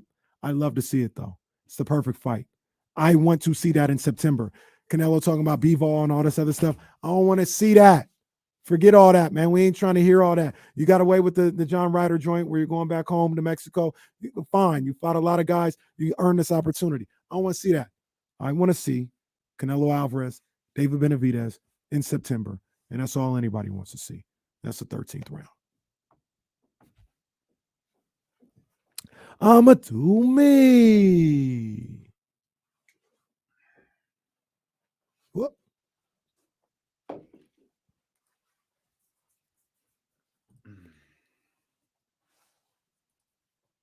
I think Benavidez is just too raw right now. Be like, it wouldn't be the exact same, but it'd be kind of like when Canelo fought Floyd. He's not ready yet. I don't think you're necessarily wrong. I just don't think Canelo has the tools. It's a bad matchup. Because I think Canelo still has some left in the tank though. Like he knocked down Plant and all that. He walked him down and all that. I think Plant wasn't winning it. He's got to pick what half of the fight he wants to fight at this point. He can't go 12 rounds. He can't go 12, but he can win 8. But he's gonna gas out. I don't think he's gonna get knocked out though. He's gonna gas out though. He can either start off strong like he did against Triple G, and he's gonna gas out, or he can pace himself and try to finish him late like he did against Plant. He'll gas out, but like I said, I think he'll get enough rounds where if it goes the distance, he'll win. I think he'll get the rounds he needs. I know. I love to see it. Yeah, me too. Canelo need to quit playing. They can do it in September or next year at least. I don't think there's any rush. Benavidez is still young. But I want it next year because Canelo getting old. Yeah. I want it. I don't want it next year. I want it in September. I don't want to see B-Ball. Forget that. I don't want to see B-Ball either. Give me Canelo and Benavidez. That's what I was hoping for. Watching B-Ball beat up Canelo was like when The Rock got his ass kicked by Goldberg. 8-year-old me was distraught.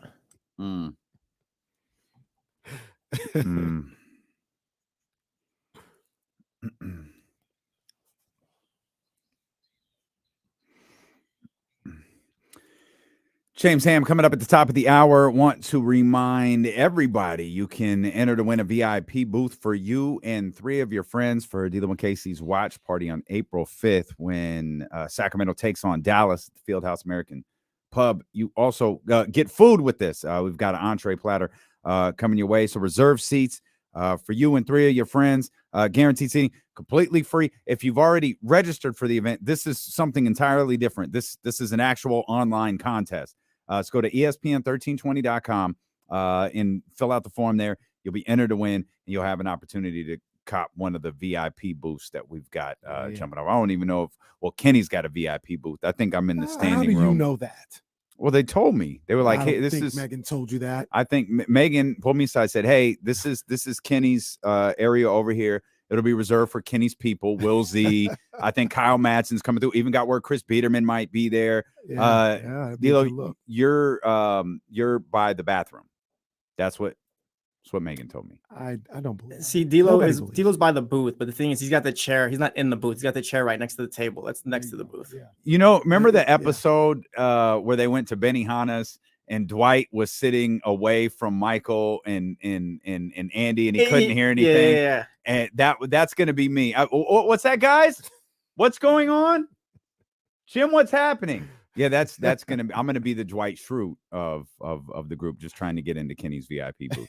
You can win. You stop? What we should say is win one of Kenny's VIP booths at Fieldhouse American Pub by going to ESPN1320.com. You get food coming along with that, man. It's going to be a fun night for sure. Watching Kings basketball. Real quick for anybody that is wondering or that is interested, right now in the G League playoffs, the Vipers are beating the Lakers, the Lakers are beating the Vipers 91-83. Third quarter, 3:50 to go. It's the only playoffs the Lakers are getting this season. Oh. Kamara Williams, attorney at law, 916-909-1320. What's up, Kamara?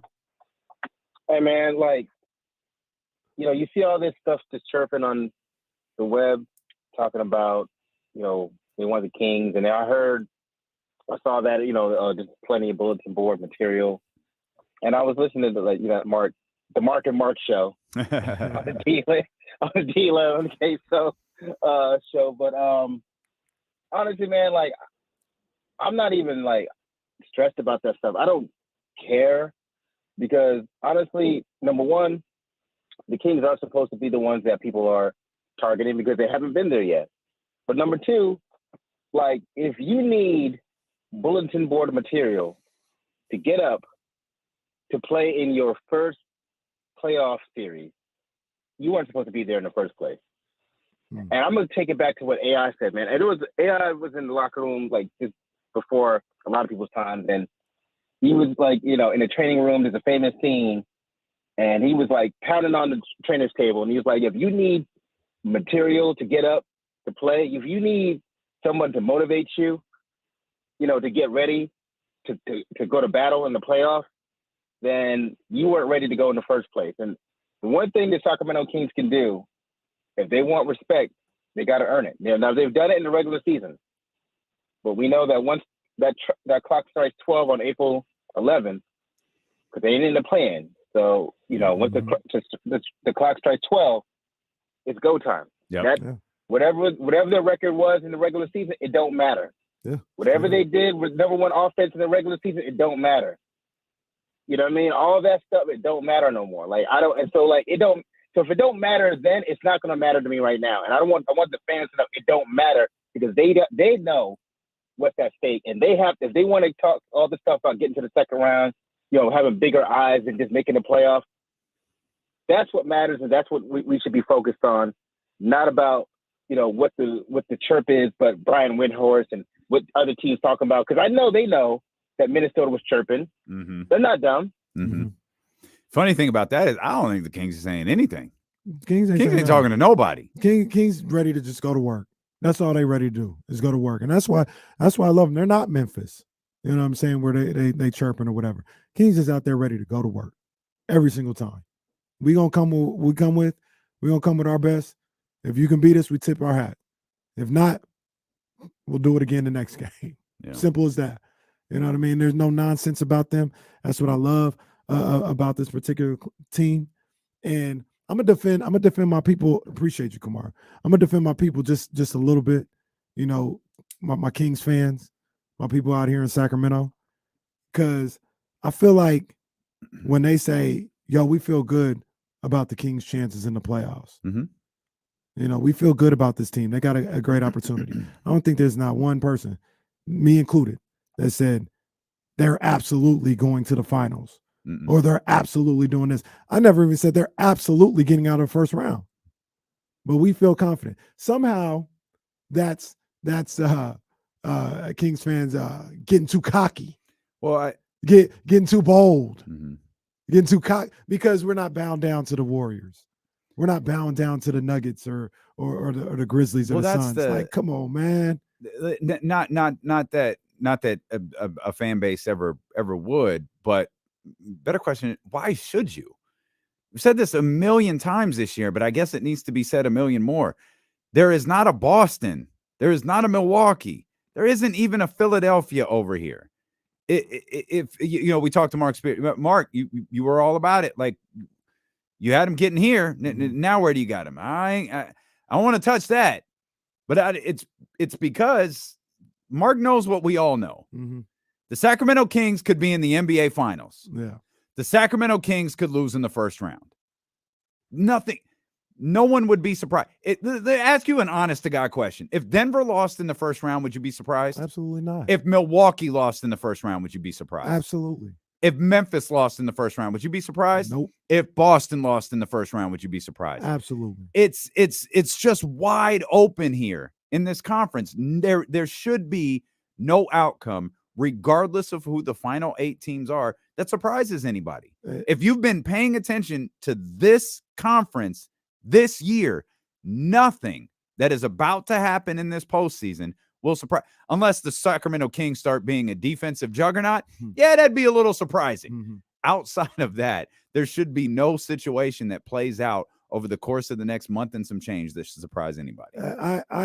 I sit up here, and if I'm being honest, which I always am honest with you guys, ain't nobody in the West winning an NBA championship. The only 2 teams that got an opportunity, in my opinion, are the Suns and the Clippers. They've got an opportunity.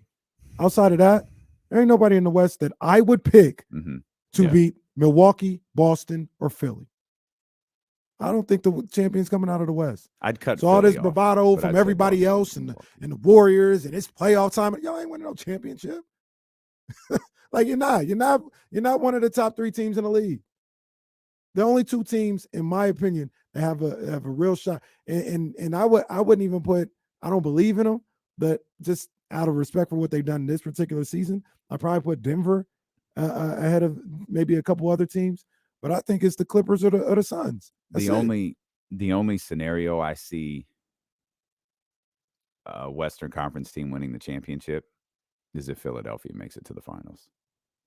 If Philadelphia makes it to the finals, that means they beat Boston.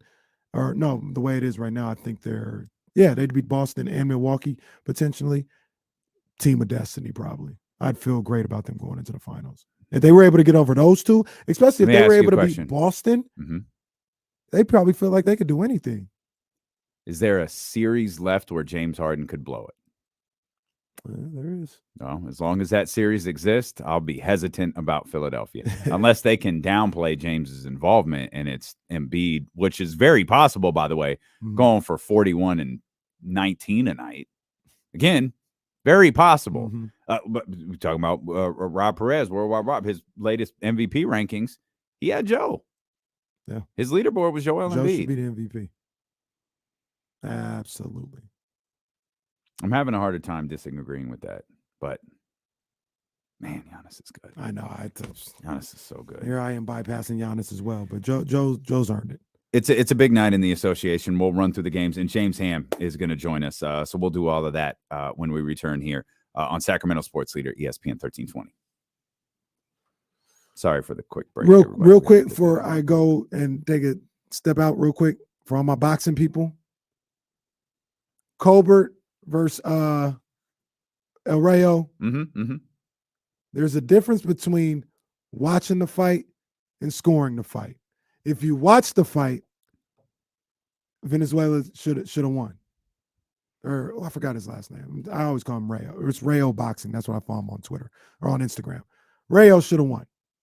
If you scored the fight, it's a lot closer than you guys make it out to be, and I think I had it even. And I gave Rayo a 10-7 round in round one. That's all I'm going to say. There's a difference between watching the fight and scoring the fight. If you watch it, yeah, I think Rayo won. If you score it, it's a little different. That's all I'm going to say. Well, I don't know what I'm going to talk about now because that's exactly what I was going to talk about right now. Kenny just jacked my whole segment. It's the 15th round. Kenny just took it. I will mention my guy, Dr. Lance. Go to AskDrLance.com or text him 916-707-0456 if you're looking for a chiropractor, man. Dr. Lance is our guy. He's got me and Kenny feeling pretty good. I'm going to get out. My goal is to get out and see Dr. Lance every Saturday. Saturday's kind of my health and recovery day. Got Dr. Lance, got Restore, got cryotherapy that I go to. I grab my pressed juices, walks with the dog.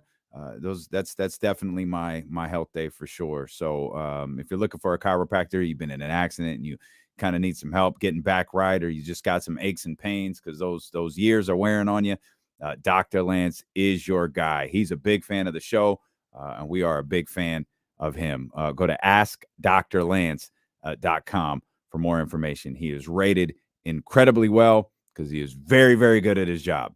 Again, AskDrLance.com, or you see the number on the screen. You can give him a text, 916-707-0456. Shout out to our guy, Dr. Lance, right there.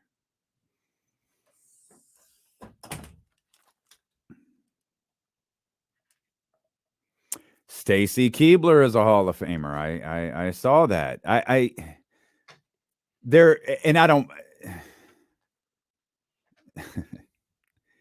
Stacy Keibler. This is a great way just to get Stacy Keibler on your television.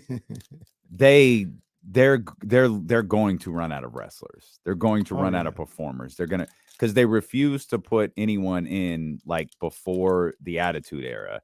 Like Coco, like they don't really like going past 1984. It's a bit silly. They don't want. Sorry, I was gonna say. I say we shut down the Hall of Fame when R-Truth gets in. R-Truth is pretty funny. R-Truth is pretty funny. R-Truth is going to be a Hall of Famer. Like that's going to happen. Once he gets in, we can turn off the Hall of Fame. Like, I mean, the Steiners are in. Okay. Like, the British Bulldogs aren't. And I think part of that is I think Dynamite Kid is still alive, but Davey Boy Smith is Davey Boy Smith is dead. I know Dynamite Kid was in a wheelchair if he's even still alive. Well, I need to look and see if I killed this man off. They let too many people in there. Well, they've turned it into a television show. Like it used to be like a thing, and now it's just a TV show. Dynamite Kid. Wow, Dynamite Kid passed away like years ago. Passed away in 2018. I heard he was an asshole. Anyways, they don't want to put him in. But it's silly, man. Stacy Keibler is very cool. She's not a Hall of Fame talent. I need to put Melina in there. Do they? If they're gonna put Stacey Keebler in there. Well, yeah, I that's fair. Live on the Odyssey app, live on twitch.tv/ESPN 1320. What did you just show the screen? Dr. David asked me to show my scorecard from the Colbert El Rayo fight. I had a draw, 94-94. Sorry I asked. Live on ESPN 1320 AM, 98.5 FM, KRXQ HD2. I always say that, but those boxing conversations jump off pretty hard during the commercial breaks. As long as I mentioned Tim Zoo. That's it. That's all we got to do. Clip it, Jesse. Twitch.tv/ESPN 1320, YouTube.com/ESPN 1320. James Ham set to join us coming up here in just a couple of minutes as the Sacramento Kings will have another opportunity to clinch a spot in the NBA playoffs tonight. A variety of different scenarios could happen. Obviously, the Sacramento Kings are taking on what's been dubbed the Portland Trailblazers G League team in Portland tonight. First of 2 games in Portland tonight and Friday. But you've also got Minnesota and Phoenix.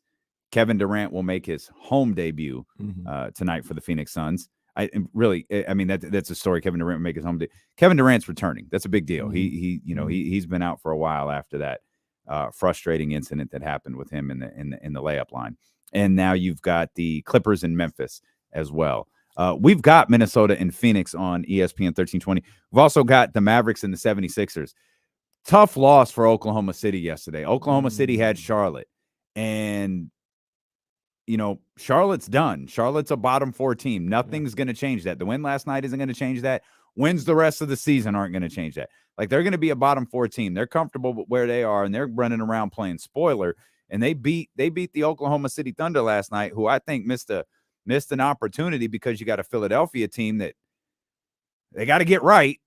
They're home, and you've got, for my money, a bad Dallas Mavericks team coming to town tonight. You could have. If you're Oklahoma City, you could have had a little breathing room here with the Dallas Mavericks, but that's not going to be the case. We got the Lakers in Chicago too. Patrick Beverley. Lakers, Chicago. There's a big game on. Looking ahead a little bit on Friday. I think the Lakers go to Minnesota. Oh, that's going to be kind of interesting. But yeah, Lakers in Chicago tonight. Chicago beat the Lakers the other day in LeBron's return. Now they go back to Chicago. Lakers need a win tonight and Friday probably, and they might lose both of them. Yeah, they're 37-38. For purposes, we'll start with the Warriors at 6, which. Well, no, I guess we shouldn't. We should go all the way to 4 because they all tie into tonight's game. The Suns are 40-35. The Clippers are 40-36. The Warriors are 40-37. Those are the 4, 5, and 6 seeds right now. Minnesota is 39-37. New Orleans is 38-38. Los Angeles is 37-38. Oklahoma City is 37-39. And then you have Dallas, who is also 37-39.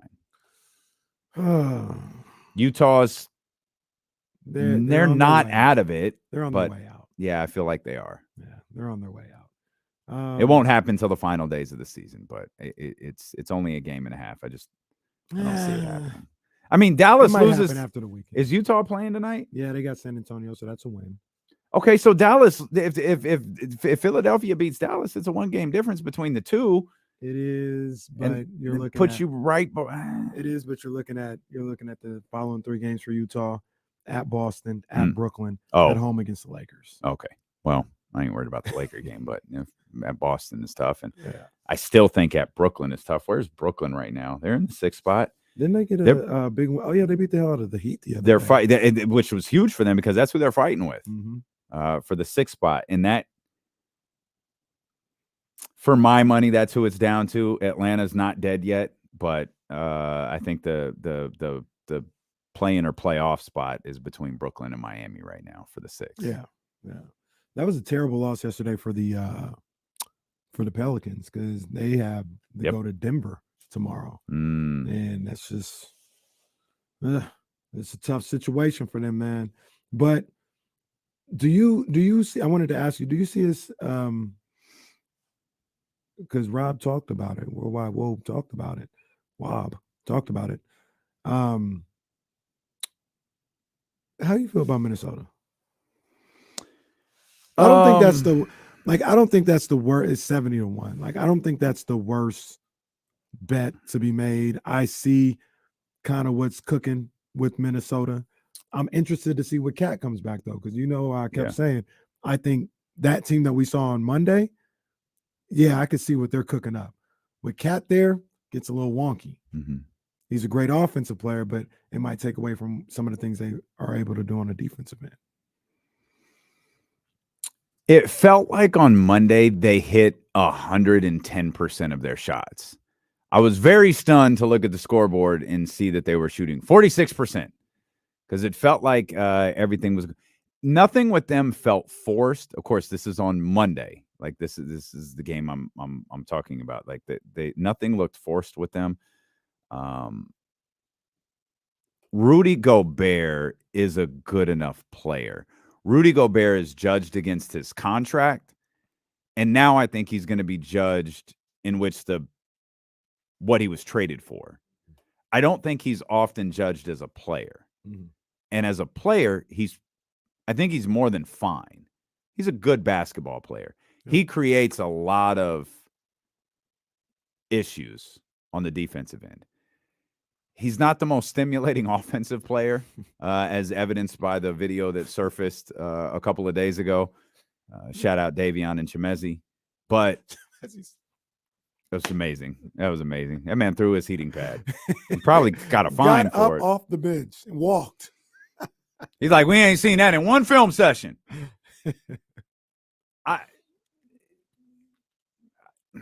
Minnesota doesn't move me. Now, Minnesota moves me more than the Pelicans do. Mm-hmm.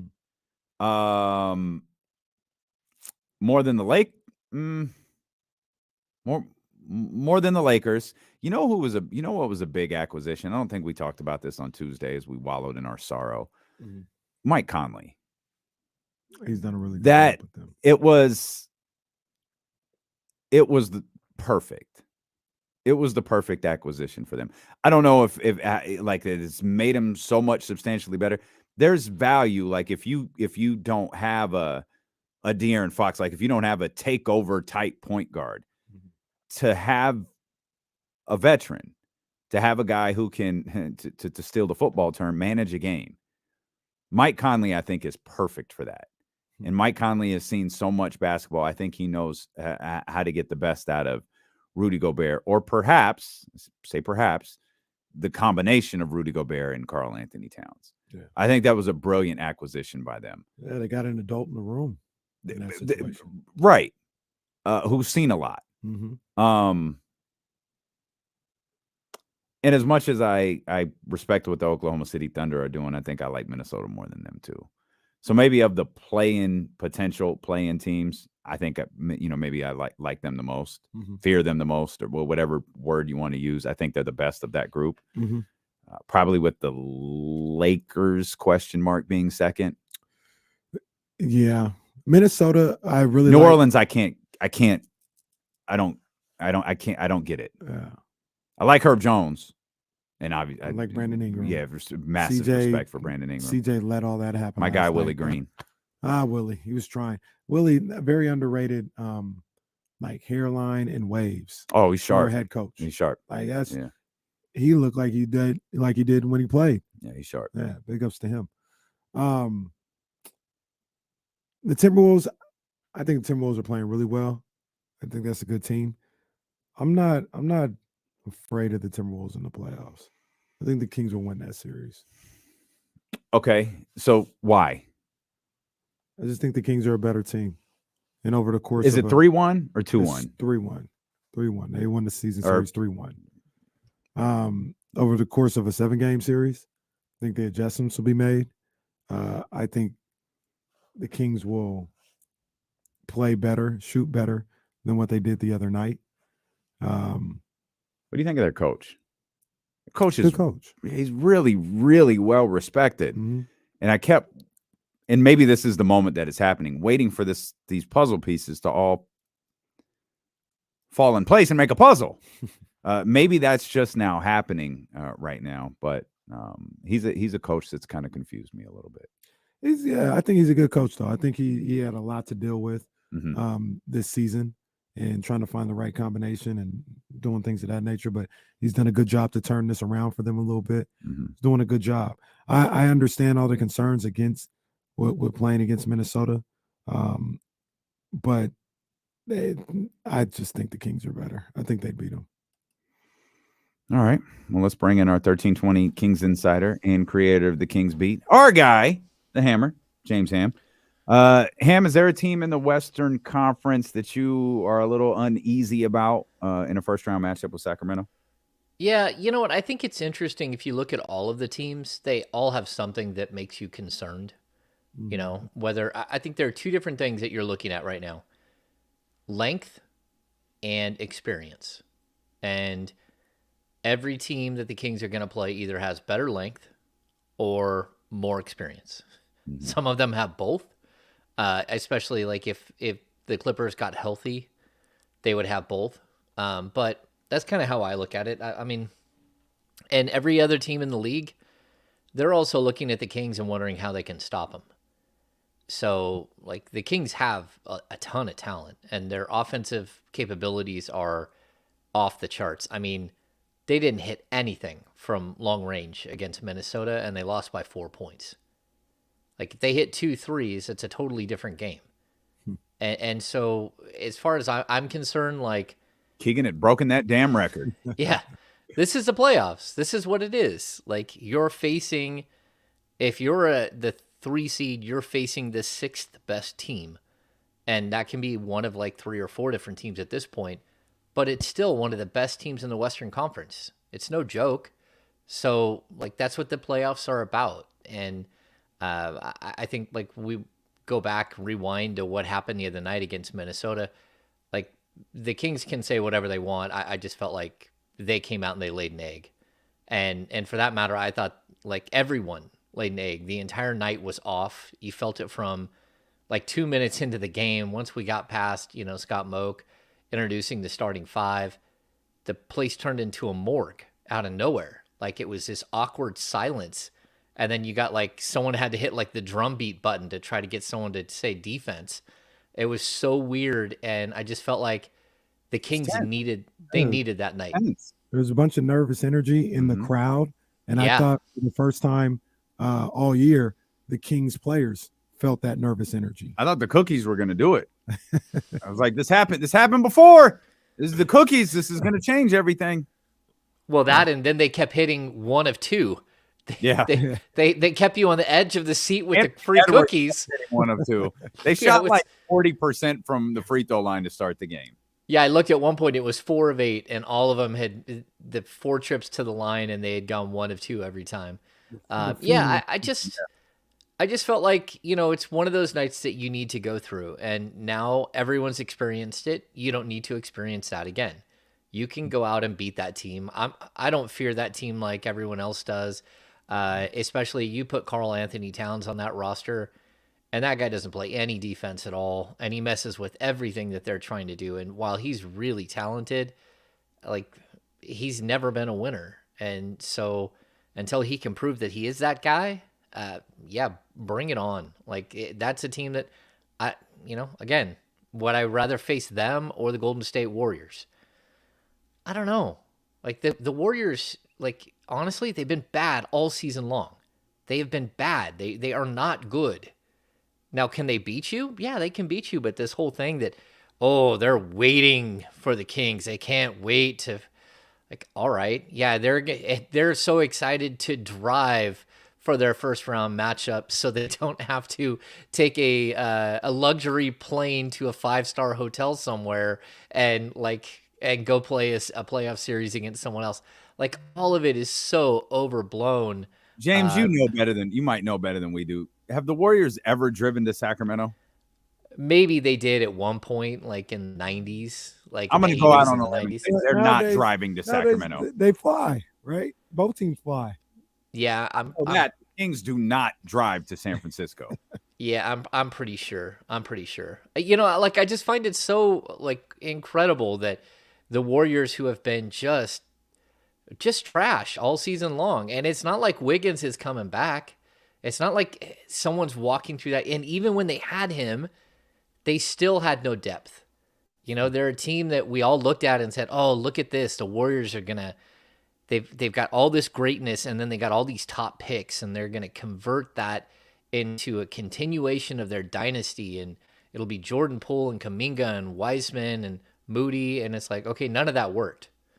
None of that worked. Like the transfer of power, like it's not working out at all. And sure, they won the championship last year, but they won it because they had crazy depth. They had really good role players. Otto Porter helped them.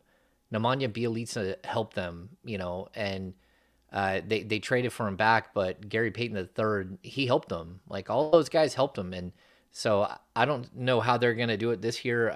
They're not built for a long playoff run, but okay. Yeah, they're excited about driving for a playoff series. Okay. Like, I don't know. The funny thing about that, James, is number one, Damian, you brought it up earlier. Like, you mean to tell me the Warriors, who are dangerous at home, say, no, we don't want home court advantage. We'd much rather be the 6th seed. Like, stop. And then on top of that, you mean to tell me the Warriors, 4-time NBA champions, defending NBA champions, have a preference with who they play against? They don't care. They're the world champs. They got Steph Curry. They've seen it all. They're not sitting up here saying, please, let's get the Kings and not play the Nuggets or the Suns or the Clippers. They don't care. They really don't care. And remember that the Kings and Warriors played 3 times in the first 9 games. And the Kings weren't the Kings then, and the Warriors weren't this team that they have become then either. So, like, that was 70 games ago, 65 games ago, whatever it is. It's a long time ago. And so, for my money, like, look, the Kings are going to have this. It doesn't matter who they play. They are the team with no experience. We can talk about how Harrison Barnes played on a championship team. That guy hasn't been to the playoffs in 7 years. Matthew Dellavedova hasn't played meaningful minutes this season, but he hasn't played meaningful minutes in the NBA in 5 years. And so let's not talk about that playoff experience that those guys bring, because it's starting over. I mean, that was so long ago. That was a lifetime ago. I mean, they could have done something crazy like filed bankruptcy and then already had their bankruptcy cleared from the last time Harrison Barnes was in the playoffs. So, like, it's just one of those things where, like, yeah, the Kings can go out there. Somebody has to stop them, and because I don't think they're going to stop themselves. And you're going to get in some shootouts. Okay, it's going to be fun. But there's so much substance to the shootout that the Sacramento Kings bring that's what's different, is that there is substance to their offense. They are the best team in the league at the 2-point field goal. Like, they lead the league in it. They have the best offensive rating that we've ever seen in the NBA. They're a great 3-point shooting team. They're like number 7 in the league, but typically when that doesn't fall, they're able to burn you in like 17 different ways. And so, sure, like, bring on whoever. Like, it is what it is. I told you guys this before. Enjoy the ride. Don't worry about, like, whether they get bounced in the first round or not. If they get bounced in the first round, it's because, again, experience bit them. That's it. It's not because they're a bad team. Yeah. Are you? Go ahead. No, go ahead. Are you excited for tonight? Yeah, I mean, it's going to happen, like, regardless whether I'm excited or not. Like, the white flag has been run up over the Mata Center. I mean, you look at their injury report, it's a joke. This isn't an NBA team. Like, get out there, stretch your legs, play hard for 25 minutes. Have your starters play hard for 25 minutes. You should win by 30. Like, and that's what I expect. I expect this team to look at this opponent and say, let's just get this thing done and over with. Let's just rip through this team. Let's rip through them twice. Let's rip through the San Antonio Spurs, who have no interest in being here either. Let's not get hurt. Let's make sure our guys are healthy coming out of this little 3-game stretch. Out of this 3-game stretch, you should be at 48 wins, and you figure out what you want to do in the last 5 games of the season, or 4 games, whatever's left. Yeah, I mean, it's a situation almost like the Utah game last week. but I think that loss might have woken them up for something like this, right? Like, all right, we should have beat Utah there. We got started late, all this other stuff. We can't get started late today. We're going to come into this game tonight against this particular Blazers team ready to go from the start and ready to, you don't have to do anything extra. Just do what you're supposed to do, and it'll be a 20-point game before you know it. Yeah, I think so. You just never know. The NBA is Utah. Yeah, they didn't do what they were supposed to do. Yeah. The point I'm trying to make is it's possible they don't do what they're supposed to do. Yeah, and if they don't do what they're supposed to do, they can lose like Utah. If you do your job, which is scoring more than 4 points over a 10.5-minute span, then you should take care of business. Yeah, I expect them to take care of business. And if they don't somehow, one of these other teams is going to lose tonight, and they'll get in. It doesn't, at this point, it doesn't really matter. You got 7 games. Can't go 0 for 6. Yeah. We went 0 for 3 the other night. We can't go 0 for 6. I guess it would be 0 for 7 counting last night's Warriors game. 0 for 8. Yeah, it's pretty crazy, isn't it, that you've been sitting on one for way too long. Mm-hmm. It's becoming a punchline. Like, it's getting dangerously close to being a punchline. It's conspiracy. Yeah. But don't stop playing. Like, this is a moment where, put up a fight here, put up a fight in San Antonio. And then what do you have? The Pelicans, the Warriors, the Mavericks. Mavericks. Okay, and the Mavericks are a mess. Again, me and Sean talked about this on the podcast yesterday, and I think that there's a good chance they still win 50. Okay. Mm-hmm. Yeah. So I think they go 5-2, and that's just me. Maybe I'm way off base, but that last game of the season I kind of look at as a throwaway for everybody.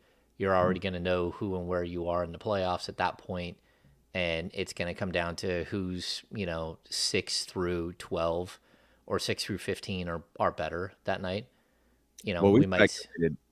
We speculated, Hammer, if things are in place by that Friday game against the Warriors, and it is in fact the Warriors at 6. Again, I don't think it's going to be, but if it is the Warriors at 6, that game could look pretty funny. Yeah, there could be a lot. That injury report could look like the Portland Trailblazers tonight. Yeah, but see, I don't think Mike Brown wants to do that. I don't think he does either, but I think if he's facing his first round playoff opponent 2 days before the regular season ends, I wonder if we see, maybe he doesn't sit everybody. Maybe it's 15 minutes for De'Aaron or Domas or 20 minutes or something like that. But yeah. I think we see the blandest brand of basketball we've ever seen. Yeah, I think by the end of the third quarter, everyone is pretty much done. So, yeah. Hopefully that's the case tonight. Hopefully. And the Warriors might still be fighting it out, trying to get to their playoff spot. Mm-hmm. Like, we have no idea what. But I also think that there's something about going into a playoff series against somebody. And what are the Kings against the Warriors this year? Are they 1-2 or 0-3? 1-2. 1-2. Okay, so that's something where I would be like, okay, would it be nice to go into a playoff series 2-2 and we don't have that as like another narrative? I mean, either way, it's going to be, the narrative is very specific. It's a team with all of the experience that has not looked good all season versus a team with no experience who's been outstanding from start to finish. And that's kind of what you're going to have to see how the Kings come out and play. I mean, could the Kings be the one that end the dynasty? Because that's what we're talking, like first round matchup, that could be the end of their dynasty. But I also think that they could face the Clippers. I think the Clippers could figure out a way to get to that six spot. And then again, it's like, can you beat the Clippers in the 7-game series? Sure. Can anyone stop Kawhi? Probably not. But without Paul George, that team looks a lot different. Just like the Warriors, without Wiggins, without a bunch of their depth, they look different too. Let me ask you a question, James. Maybe you could help us out because you talk to a lot of these national guys and all this other stuff. Why is the narrative, the notion, the belief out there that a team that kind of came out of nowhere like the Kings, who don't have a lot of experience, who are very good offensively in the regular season, it's going to change in the playoffs and they can't move forward? Because I did a whole exercise to where that's actually not the case whatsoever. There are a number of teams in this specific situation where you were a bad team last year. You come out high-flying, high-scoring team this year. And on top of that, more than half of them, terrible at defense. Terrible. Like last or bottom third of the league in defense. And almost all of them at least won one round in the playoffs. But why is this whole thing where the Kings ain't got experience? They don't play no defense. They don't play successful playoff basketball. Actually, they do. Go Ramsey on them. Well, actually, judging by history, they actually do. Good enough to win a round or two. Yeah, I mean, I think it plays into somewhat of the ongoing narrative for the last 16 years that the Kings are just a punching bag and that they don't deserve to be there. I think that if you look at this season specifically, there were a lot of people who question not only the Sabonis move, but there were a lot of people who didn't like the Mike Brown move. Like sure, we like the Mike Brown move, but there were a lot of other people who didn't around the league who thought, okay, well, whatever, it's just kind of another retread who hasn't been handed a job for a while, but every job he's ever had was he had superstars. There's narratives out there for everything. So there are a lot of people out there who still want to be proven right, even though they've been proven wrong all season. So I think that that's part of it. Like there really are like a national narrative that this team messed up every step of the way and that they're really not this good. That's fine. Like last time I checked, you don't play against a national narrative. You go out and you play against like 8 other dudes from another team. And so the Kings need to prove that they belong. I don't know. Like, again, I've told you guys this a million times. I thought that they were more of a 6 through 10 team coming into the year. I thought they were a playoff team, but I also thought that they could have to go through the play-in to get there. But at the same time, like they've like over-delivered every step of the way. And so you have to give them props for what they've become and how well they've handled adversity, how they haven't lost 3 in a row since November. We're talking about like 5 months without losing 3 games in a row. Like, and those things matter, especially in a playoff series. Like it matters that they haven't lost 3 games in a row. So if people think that they're going to walk into a playoff series and get swept, man, this team has not lost like that all year. So what would make, except for the first 4 games of the season, what would make you think that that's going to be who they are? So we're going to have to wait and see how they react. I didn't like how they reacted on Monday. And I also, like, I made this point with Sean too. Like, I felt like the further away we got from the game, the more sort of like, I don't know, like realistic we got with some of the players. Like I thought like rushing guys out after a loss like that, it's really hard and they don't know what to say. And, you know, Fox came across a little flippant and Barnes was like put out there to be the veteran who has to take it on the chin for everybody else. But, and then even Mike Brown, like he didn't want to acknowledge like the giant elephant in the room that his team just did not play well at all. And then you get to the locker room and we started to see some, you know, like Domas I thought was really good. And then Kevin Huerter I thought was spectacular.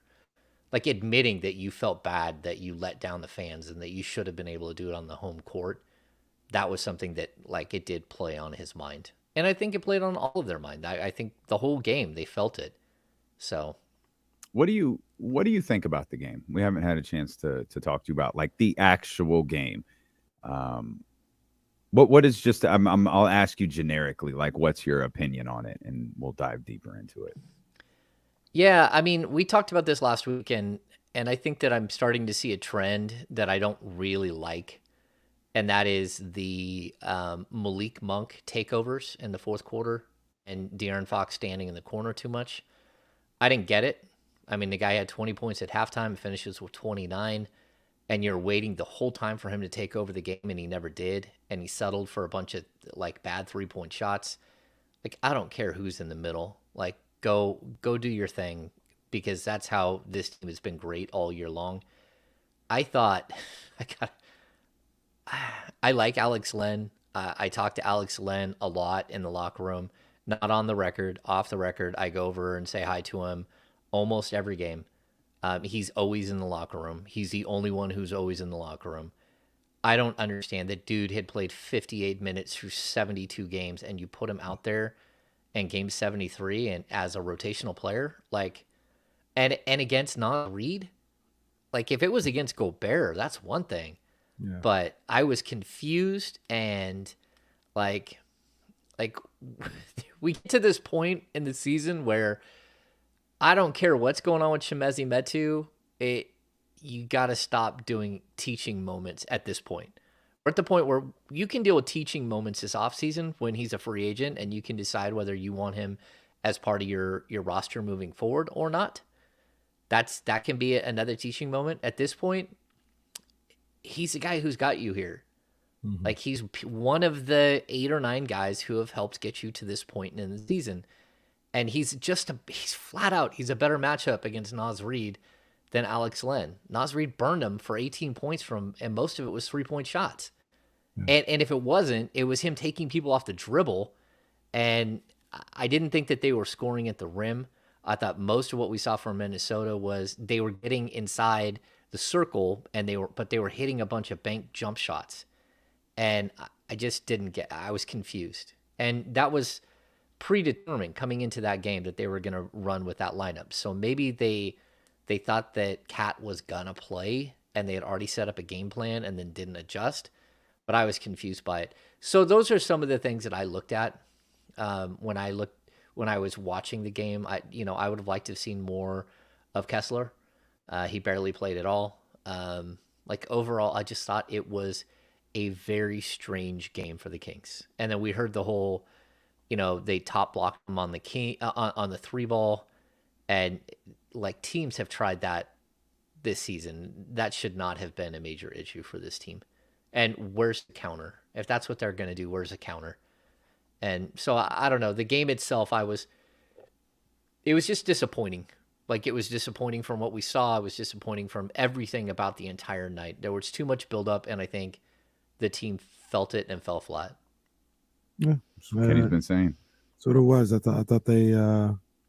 It's the first time I really seen them feel the pressure like that. I think it'll probably be the last time too, because there's a difference between wanting to close something out. Like, maybe you see something if they're in the playoffs and they have an opportunity to close out at home, as opposed to, going on the road. I don't think games 1, 2, all that, I don't think you'll feel them feel pressure, because we finally accomplished it. We do, it's not their end game, but we got over that hill. It's like, it's no issue. We playing basketball now. But on Monday, they had an opportunity to achieve one of their goals and close things out in front of the home crowd like you wanted to do it. And like you mentioned, there was a lot of nervous energy in that building. There was nervous energy in the media section, right? Everybody was on pins and needles trying to make sure this thing happened.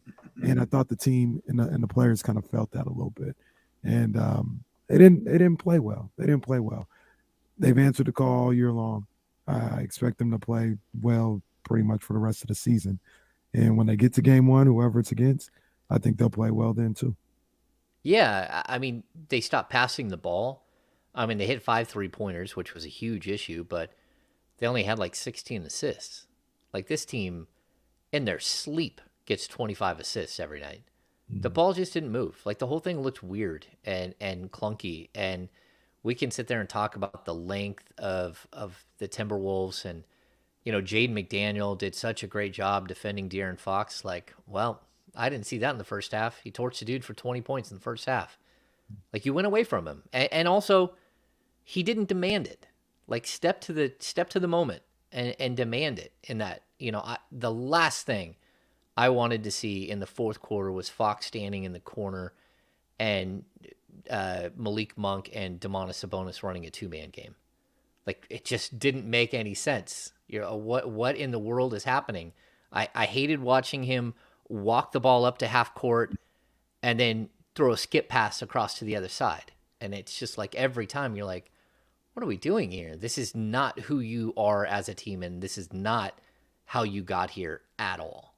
So, I just thought it was a really strange night. real quick, the other thing about that, the assist numbers are low because they couldn't make no shots, right? They had we had the stat the other day, 21 of the 27 threes were either open or wide open. They hit 5 more. That's 5 more assists. Well, now they got 21 assists, and they didn't hit 10 threes. And they probably won the game. It looks different. Some of those wide open threes were late. Yeah, those Keegan Murray shots, Kevin Huerter shots, like those were potentially game-changing threes that they missed. Yep. Yeah, even the not to let Kevin Huerter off the hook. Like a bunch of his fouls were not right in the moment fouls. Like bad little reach-in fouls. Like what are we doing? Touch fouls. Like and it was just really strange. And someone said on here, that Alex Len wasn't the reason you lost the game. I never said that. I don't believe that Alex Len is the reason you lost the game. Like before I would blame Alex Len, I would blame, who put Alex Len in the game. Like it's just a bad matchup. Like I again, you got torched by Naz Reid. And if I'm the Kings on July 1st, like I'm sending a private jet to wherever Naz Reid is and I'm trying to get him on the roster. Like that guy fits, he can shoot the 3, he's physical, he can block shots, he's strong, he's no nonsense. Yeah, get me that guy. That guy's Naz Reid first day private jet material, huh? Well, I like Naz Reid too. I'm just asking. Like you're the Sacramento Kings, man. You don't send a private jet to go get turned away by LeBron James or something. Like, no, you sit outside his mansion and you wait till 12:01. That's what Magic did, forgetting it actually happened at 9:01. But that's okay, Irvin. That's all right. That's all right. That's all right. That's all right. Yeah, there were the backup center thing has been frustrating to watch because Alex, like it was noticeable right away. All of that, and I feel like we're picking on him, and I don't mean to. The Alex Len minutes the other night just felt absolutely lost, and it's the second time I looked at him putting Rashawn Holmes in on Saturday night, and that was such a sad moment where he put Rashawn in. Rashawn was not good. He was nervous. It was just bad. And when he got pulled 4 minutes later, everyone who was watching knew he's not playing again. He's not going to get the call again. And he went and he had his head down, and you just knew. I felt terrible for Rashawn. I felt bad that Mike put him in there. I felt bad about that whole situation. And it just feels like, we don't need to revisit the trade deadline conversations, but that backup center minute thing has been such a source of frustration that, Will Z brought it up earlier. At what point are they just going to go to Trey Lyles and say, forget it, this is what we're doing for the rest of the way? Because we know we can put Trey Lyles. I personally believe that's what's going to happen in the playoffs. No, for sure. And you know what? Like, look, you can revisit if you want the deadline. Like, we weren't asking for this roster to be revamped completely, but it's the same issue. You still need a backup center. You still need more length. Turns out that problem didn't go away after the deadline left. Yeah, it's just you won, and so we all forgot about the problem. Yeah. So now we get to the playoffs, and it was like, oh man, sure do wish we had more length. Like, okay. Oh, Minnesota's such a bad matchup because they're so long. Okay. Like, this was the same problem back in February. It hasn't changed. It's overblown. It's an overblown problem. Number one, they did win. They did win. They won the games. Metu should have been playing on Monday night. Regardless of you upset with defensive rotations, whatever, that's part of the package. But he was also the same guy that you got that win against Phoenix. He didn't play much against Utah, but the first time against Phoenix as well, he played really well. It's an overblown problem from that respect. And then number two, it's overblown because those dudes playing 2-3 minutes in the playoffs. It's going to be time for Domas and all those guys. You would get a Mason Plumlee for these final 25 games. In the playoffs, Domas going to be out there 35, 38, 40 minutes. That's just what it is.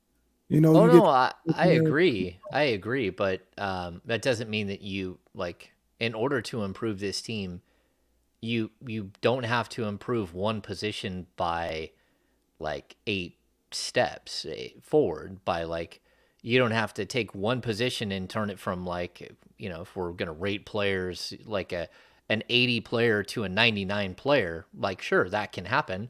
The Phoenix Suns just, took like an 88 and an 82 player and traded it for a 95 player, at the deadline. But that doesn't mean that you couldn't have improved yourself. And that's, that's all that I think that most people wanted to see. And they didn't do it, and they've played really well, and that's great. That still doesn't mean that there isn't still issues. It doesn't mean that they got Kessler Edwards. They got Kessler Edwards. That was the big improvement there. We'll come back. I'm going to ask James our poll question about the Golden State Warriors and get your thoughts on that team and that potential matchup as the noise surrounding that possibility gets louder and louder. And then, of course, we'll talk about tonight's game, though. I got to be honest, I don't know exactly what there is to say about the Sacramento Kings going against this version of the Portland Trailblazers. Baby. That's it. But it is a game night for sure. So we'll come back. It's James Ham here on Dealing with KC, brought to you by Sky River Casino on Sacramento Sports Leader ESPN 1320. Since you guys are on the internet right now, head over to ESPN1320.com and register for a VIP booth for you and 3 of your friends at Dealing with KC's watch party for Sacramento and Dallas on April 5th at Fieldhouse American Pub. Fill out the entry. Even if you already registered, this is something entirely different. This is exclusively for this contest. Register to win a VIP booth. We got a couple of them we're going to give away. It includes entree, some really good stuff. So go enter to win. Free to enter, free to win. ESPN1320.com. Go enter the forms right there. Very easy to find, very easy to fill out. Megan was getting on my head. We're not getting enough entries. Get in there, guys. Chatty House don't love you anymore. Get in there. No, my fault. Isaiah Thomas, big Lauryn Hill fan, says, Isaiah Thomas. Michael Jordan owes him a public apology. Quote, oh, yeah. You went on national television and called me an asshole, and then you said you hated me. Now, if you didn't mean it, get on national television and apologize. Yeah, that's not happening. I got an idea. Zeke need to move the hell on. I said they should play one-on-one. If he loses, no apology. If he wins, then Mike's got to apologize. Zeke need to no. If Mike wins, Zeke got to go away. Just go away. Got to be gone. Got to go. 80s basketball players always crying about they're something. So sensitive. Oh man, their beefs are legit too. Oh, they're long-term beefs they don't give up on. Yeah. Incredible. And then they hate how the young players, the new generation, doesn't have beefs. They don't like that either. They're like, oh no, you need to have beefs. Michigan Wolverines. These are signed baseballs behind me. So Don Mattingly, Ferguson Jenkins, Dave Stewart, Rod Carew, Yogi Berra, Duke Snyder, and Brooks Robinson. And I have a whole nother row over here. Some good ones right there. Did you ever put that door up or that separation thing you were going to do? Did you do that? No, because I hurt my back. Oh, so, that's right. That's right. And then after I hurt my back, the good Lord decided to just rain on us for 6 months straight. No. So No, my dad told me today he has this little weather gauge out in front of his house that we've had, I think he said 32 inches of rain since January 1st. Wow. Jeez. That's a lot. Wow. Yeah.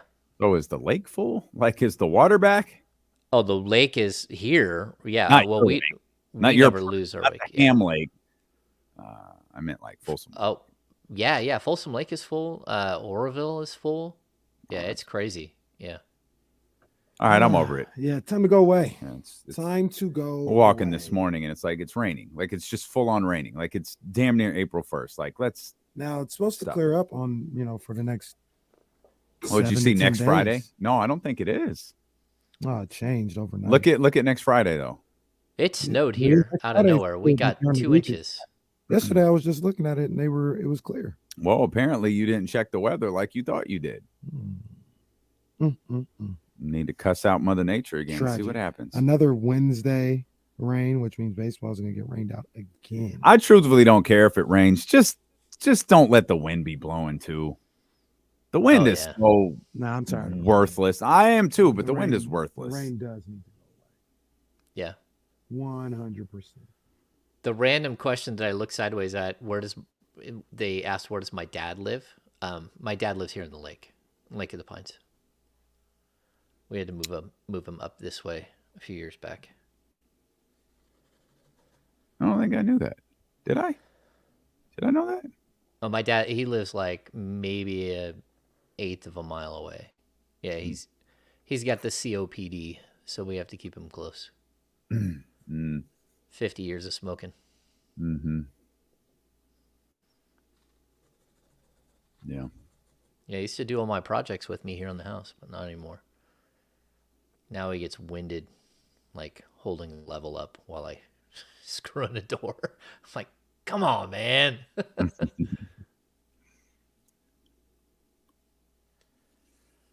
Oh, man. Check the poll question here. I'll close it after I read the results. Let's see. Shout out to everybody watching. Appreciate you guys. Hit the thumbs up, subscribe buttons, Twitch, YouTube, all that good stuff. Yeah, it stayed the same. Stayed the same.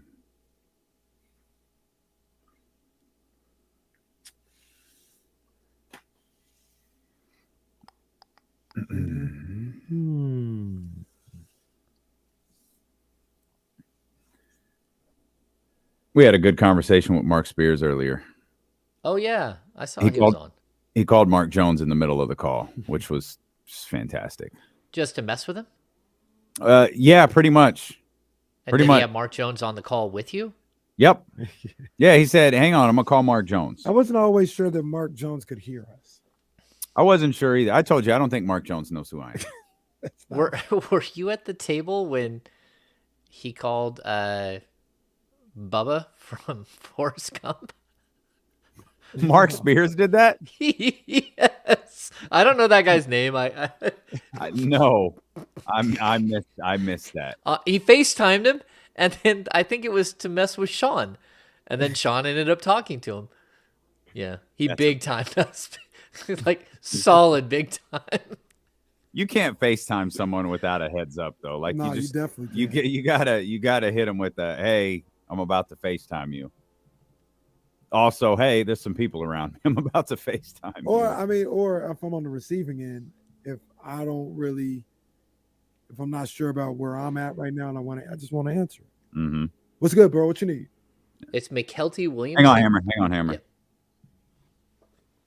Apparently, Marc Spears has a history of just randomly calling people in settings like he did with Mark Jones today. If you missed that conversation, it's available for you on demand wherever you get podcasts from. Of course, you can see it at youtube.com/ESPN1320 as well. Hey, do you want to give a big shout out to Mark Madsen? The new Cal coach, right? Cal coach. Okay. From Stanford to Cal. He did the opposite of Coach Turner. Okay. Remember, he was a Cal guy. Now he's coaching Stanford. Mm-hmm. Madsen.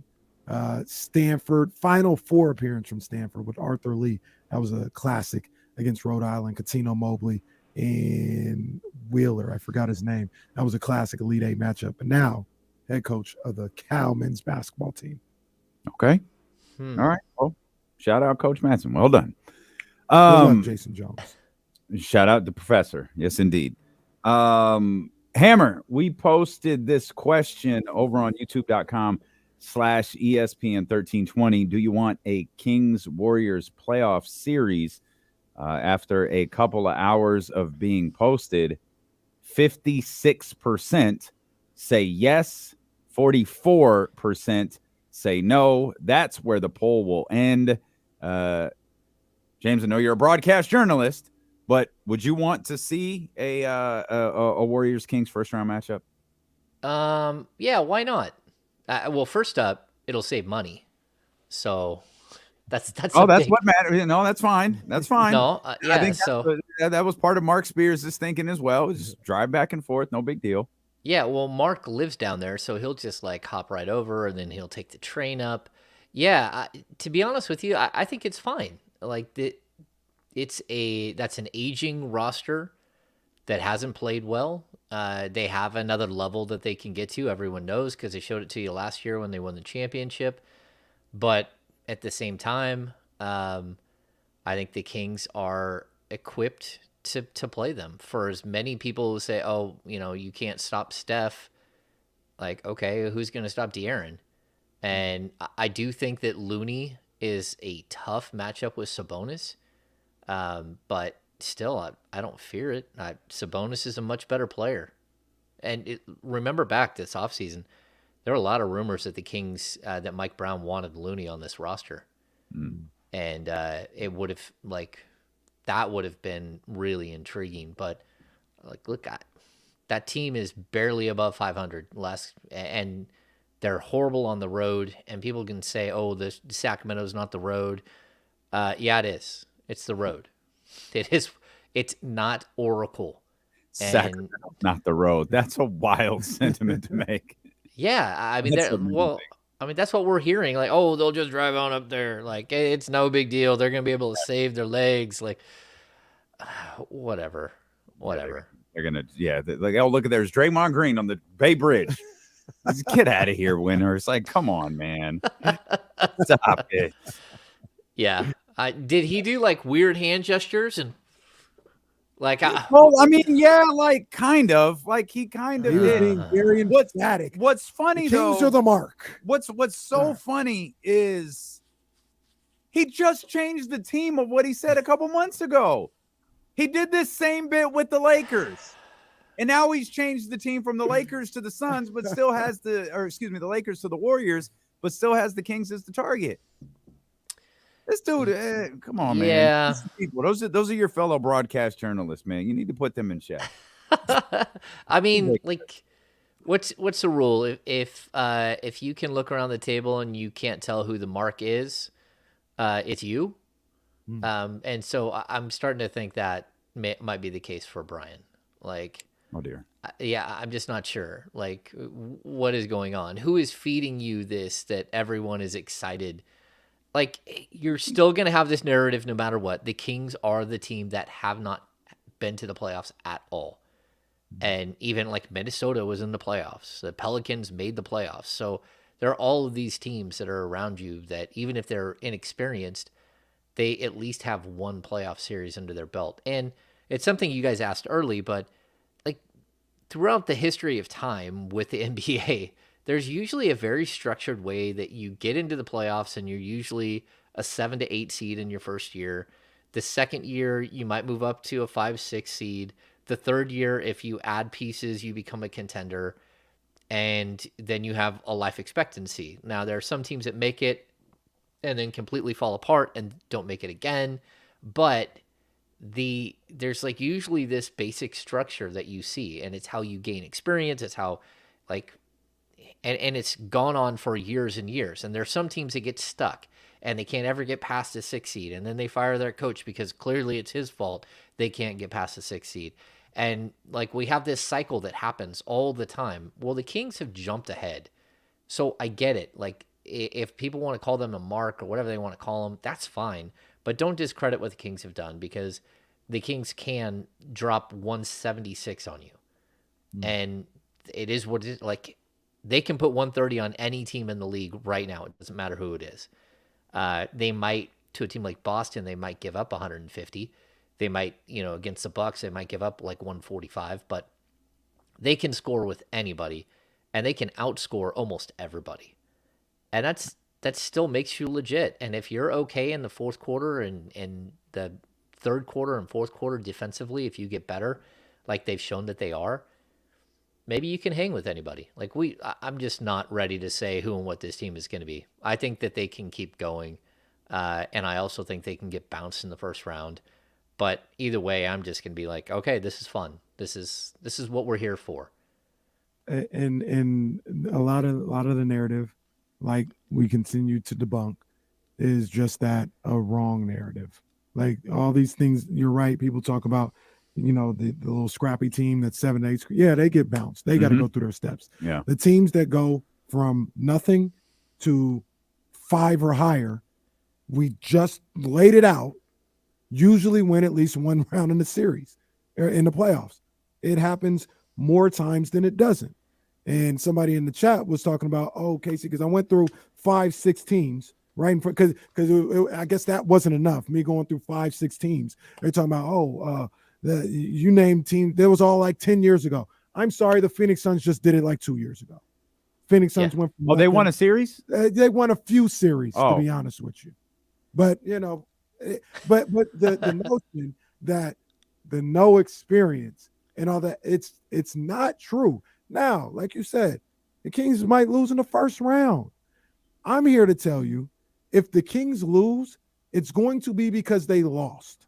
It's not going to be because they don't play defense or they didn't have experience. It's going to be because they didn't play well enough against whoever they went up against. It's not none of these narrative-based stuff. Well, see, it's the playoffs. I told you, it's just different. No, it's basketball. And they just lost to another basketball team. You heard it here first. The Kings are going to lose if they lose. I'll tell you this: if the Kings are up 3-1 against the Golden State Warriors, there will be people who go out on national networks and say, Warriors have been down 3-1 so many times before. They're not even worried about this. They got this. You're going to hear the same exact thing. And so it's why I don't read a lot of other people's work, specifically when it comes to the Kings. And it's why I don't watch a lot of the shock jock stuff. It just, to me, it's overblown all the time, and they're looking for something, and they're willing to switch their narratives whenever it fits them. Let me ask you this real quick, Cam.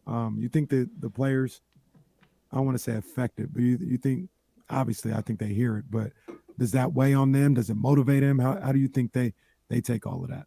Does it do anything? They don't care at all. They don't care at all about this stuff. Like, they might think it's disrespectful. You might at some point have like bulletin board material that these guys have thrown up there. Maybe that's something that Mike Brown does at some point, where he goes through and he lists all the things that have been said. And but like, I don't think so. Like, they're so laser focused on getting better every day. That's what they do. Like, we keep talking about all this practice and all that stuff. They don't practice just to practice. They practice because no team is perfect. They make mistakes and they need to get better. And that's why they do this time and time again. That's why Mike Brown has been on them all season long. And it's why we've seen them get better from day one until, the All-Star break, and then the All-Star break until right now. Every step of the way, they've gotten better. And so, like, look, this team is going to be focused on the task at hand, and that is beating whoever is in front of them. And they don't care who it is. They honestly, I don't think they care whatsoever who it is that they play. Are you aware of something that's pissed them off? Oh, that was close, Ham. That was 3. We got to 3. That was close. Are you aware of something that's been said that's kind of ticked them off this year, or maybe ticked off Mike Brown? I don't think so. No, I mean, I don't think they don't care. Like, they're just, like, Mike has been like the biggest cheerleader for his team. Whether it's Malik Monk being 6th man of the year, whether it's De'Aaron Fox and Domantas Sabonis making the All-Star team, or now all NBA team that he's been pitching. Keegan Murray as, in the running for Rookie of the Year or first team All Rookie. Like, whatever it is, like, they're cheerleading for themselves, and they're super hyper focused on themselves. Like, whatever's out there, they don't really care. Like, is it possible that Fox is like smarted off to somebody on Twitter about something? Sure. But it's when people make these narratives about him and like the things that, like, he doesn't like to watch college basketball. Like, I've told you guys, I won't watch college football at all. I think it's he took a weird amount of flack for that, by the way. He did, but I don't get it. Like, I love football. I won't watch college football at all. Who wants to? Like, I used to bet football when I was young. Who wants to watch a game that has a 45-point spread? Like, really? That's a game you want to watch? You want to see if Florida State can stomp on someone 59-10 so you cover your bet? That's not a sport. That's a joke. And so I don't watch a lot of like these sports. So I get it. Like, maybe it came across as like slightly cold-hearted, but like De'Aaron Fox played 1 year in college, people. That was just like a jumping off point for him. He was, he played more games in high school than he did in college. And college was a 1 year stop that led him to the pros. That's all. Probably shouldn't be lost either, by the way, what Mike had to deal with in his previous life. Like, he coached Kobe Bryant for a season. He coached LeBron James for years upon. What they say about him in Sacramento is a fraction of what he had to deal with when LeBron was hitting peak powers and Cleveland wasn't winning championships. Yeah. No, for sure. And the other thing about that with De'Aaron is all he says is, I don't like watching it. Mm-hmm. He didn't say you're stupid if you watch it. No, he said he didn't like it and explained it. I thought it's a perfectly solid take. He's mad about that. And he's not wrong. No, he's not. Skill level is not the same as the NBA. Like, what are we talking about? Oh. I'm so excited that he burned everybody to the ground as he did it. Players can't shoot, coaches can't coach. He made sure to burn everything on his way out. The officials are horrible. Oh yeah. Yeah.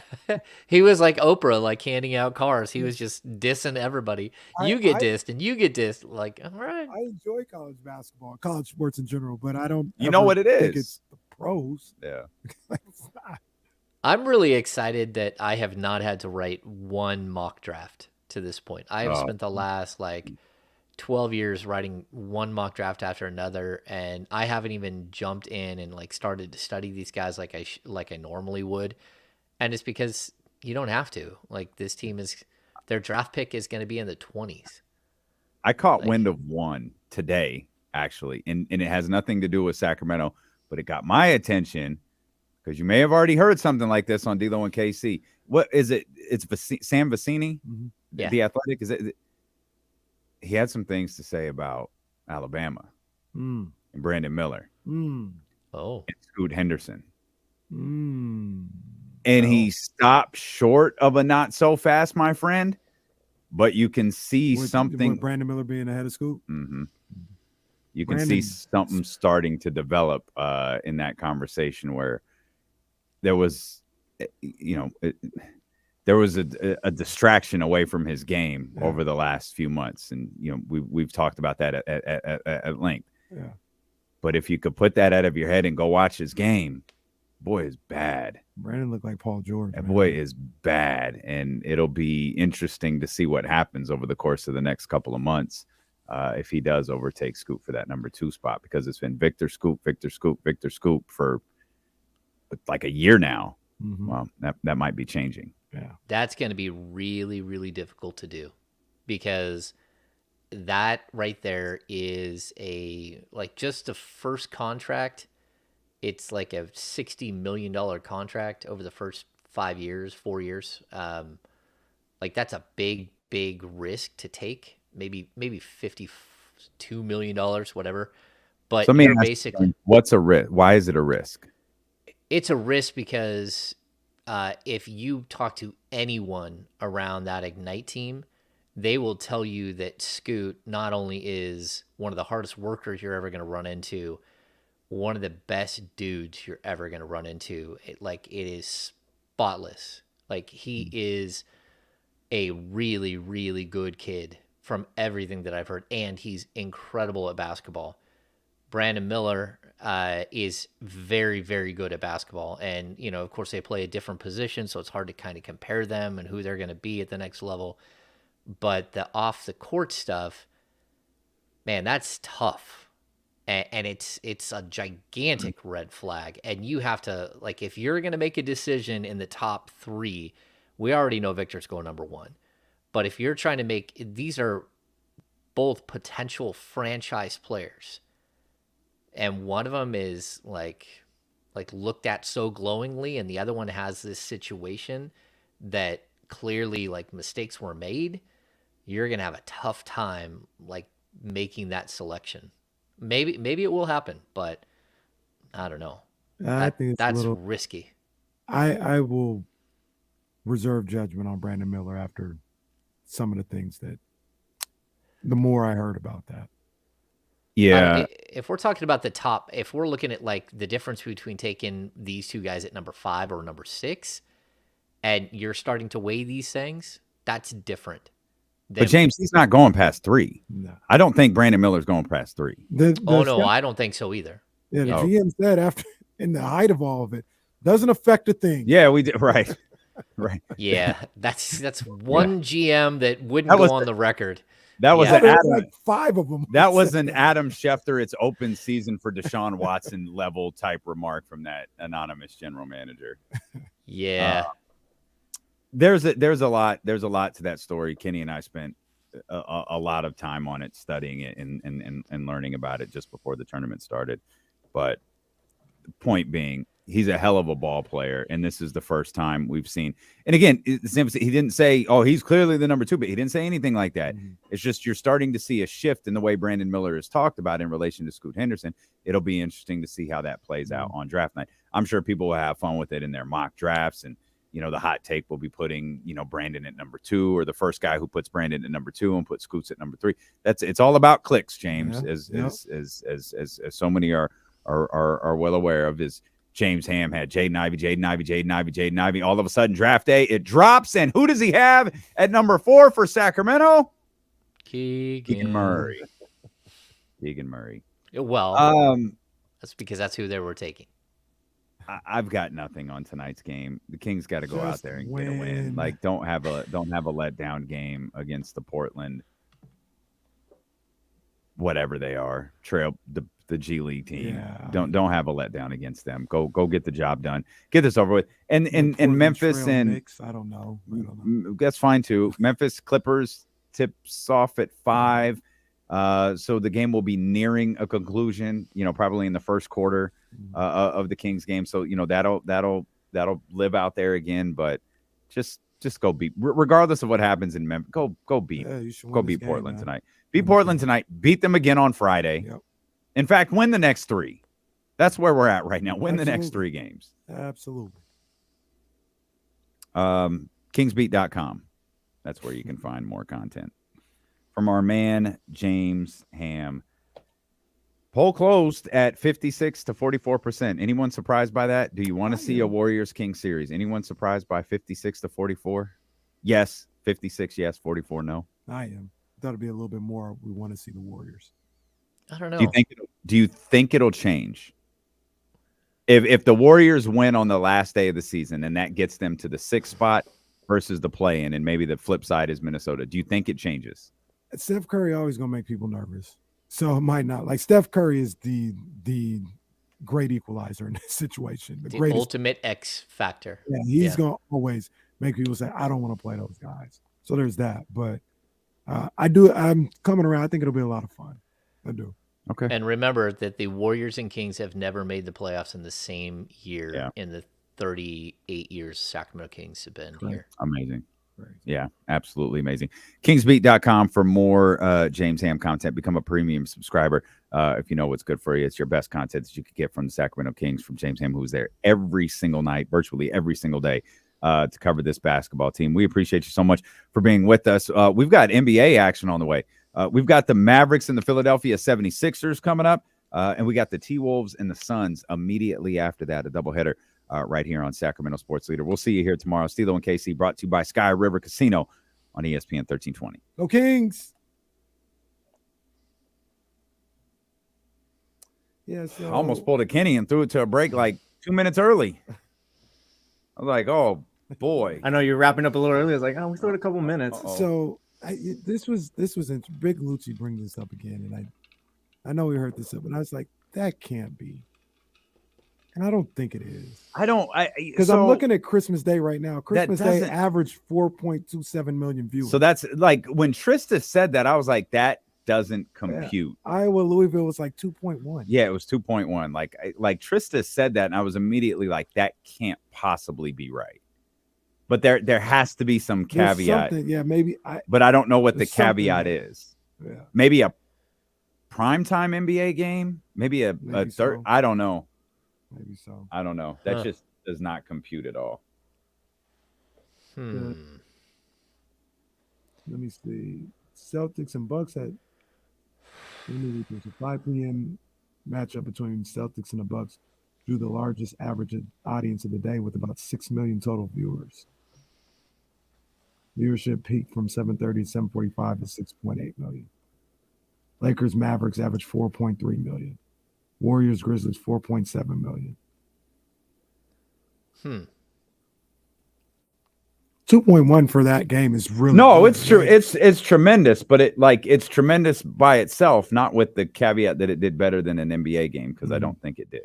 The caveat, like someone in an article right now, it says that the NBA averaged 1.6 million on their primetime games last year, so that's what it beat, I think. Averaged what was it? Say It, again? it averaged the NBA averaged 1.6 million, like on their TNT, ESPN games and stuff like that for last season. Yeah, for last. Got you. That's a little misleading. Yeah, that's very that's misleading. A little misleading. Embiid and Harden are both playing against the Mavs. Let's go. Okay. Is this a conspiracy to bounce those dudes out of the playoffs? It might be. I hope so. It might be. Not the worst thing in the world. There was a time where like, come on, bring on the Cavs. I mean, bring on the Mavs. Now it's like, they ain't gonna be there. Shout out Ramsey over in South Sac. I thought it was hilarious during the Rob Perez interview. Ramsey was like, "Who is this guy?" Because he's not on social media. Oh, that's funny. Ramsey said, That's "Who hilarious. is this guy? Who the hell is this?" Is that worldwide? Well, yeah. Yeah. Worldwide. Oh, Wow. okay. Did you see the Kings are a 14-point favorite tonight? That's a lot. Oof. Game.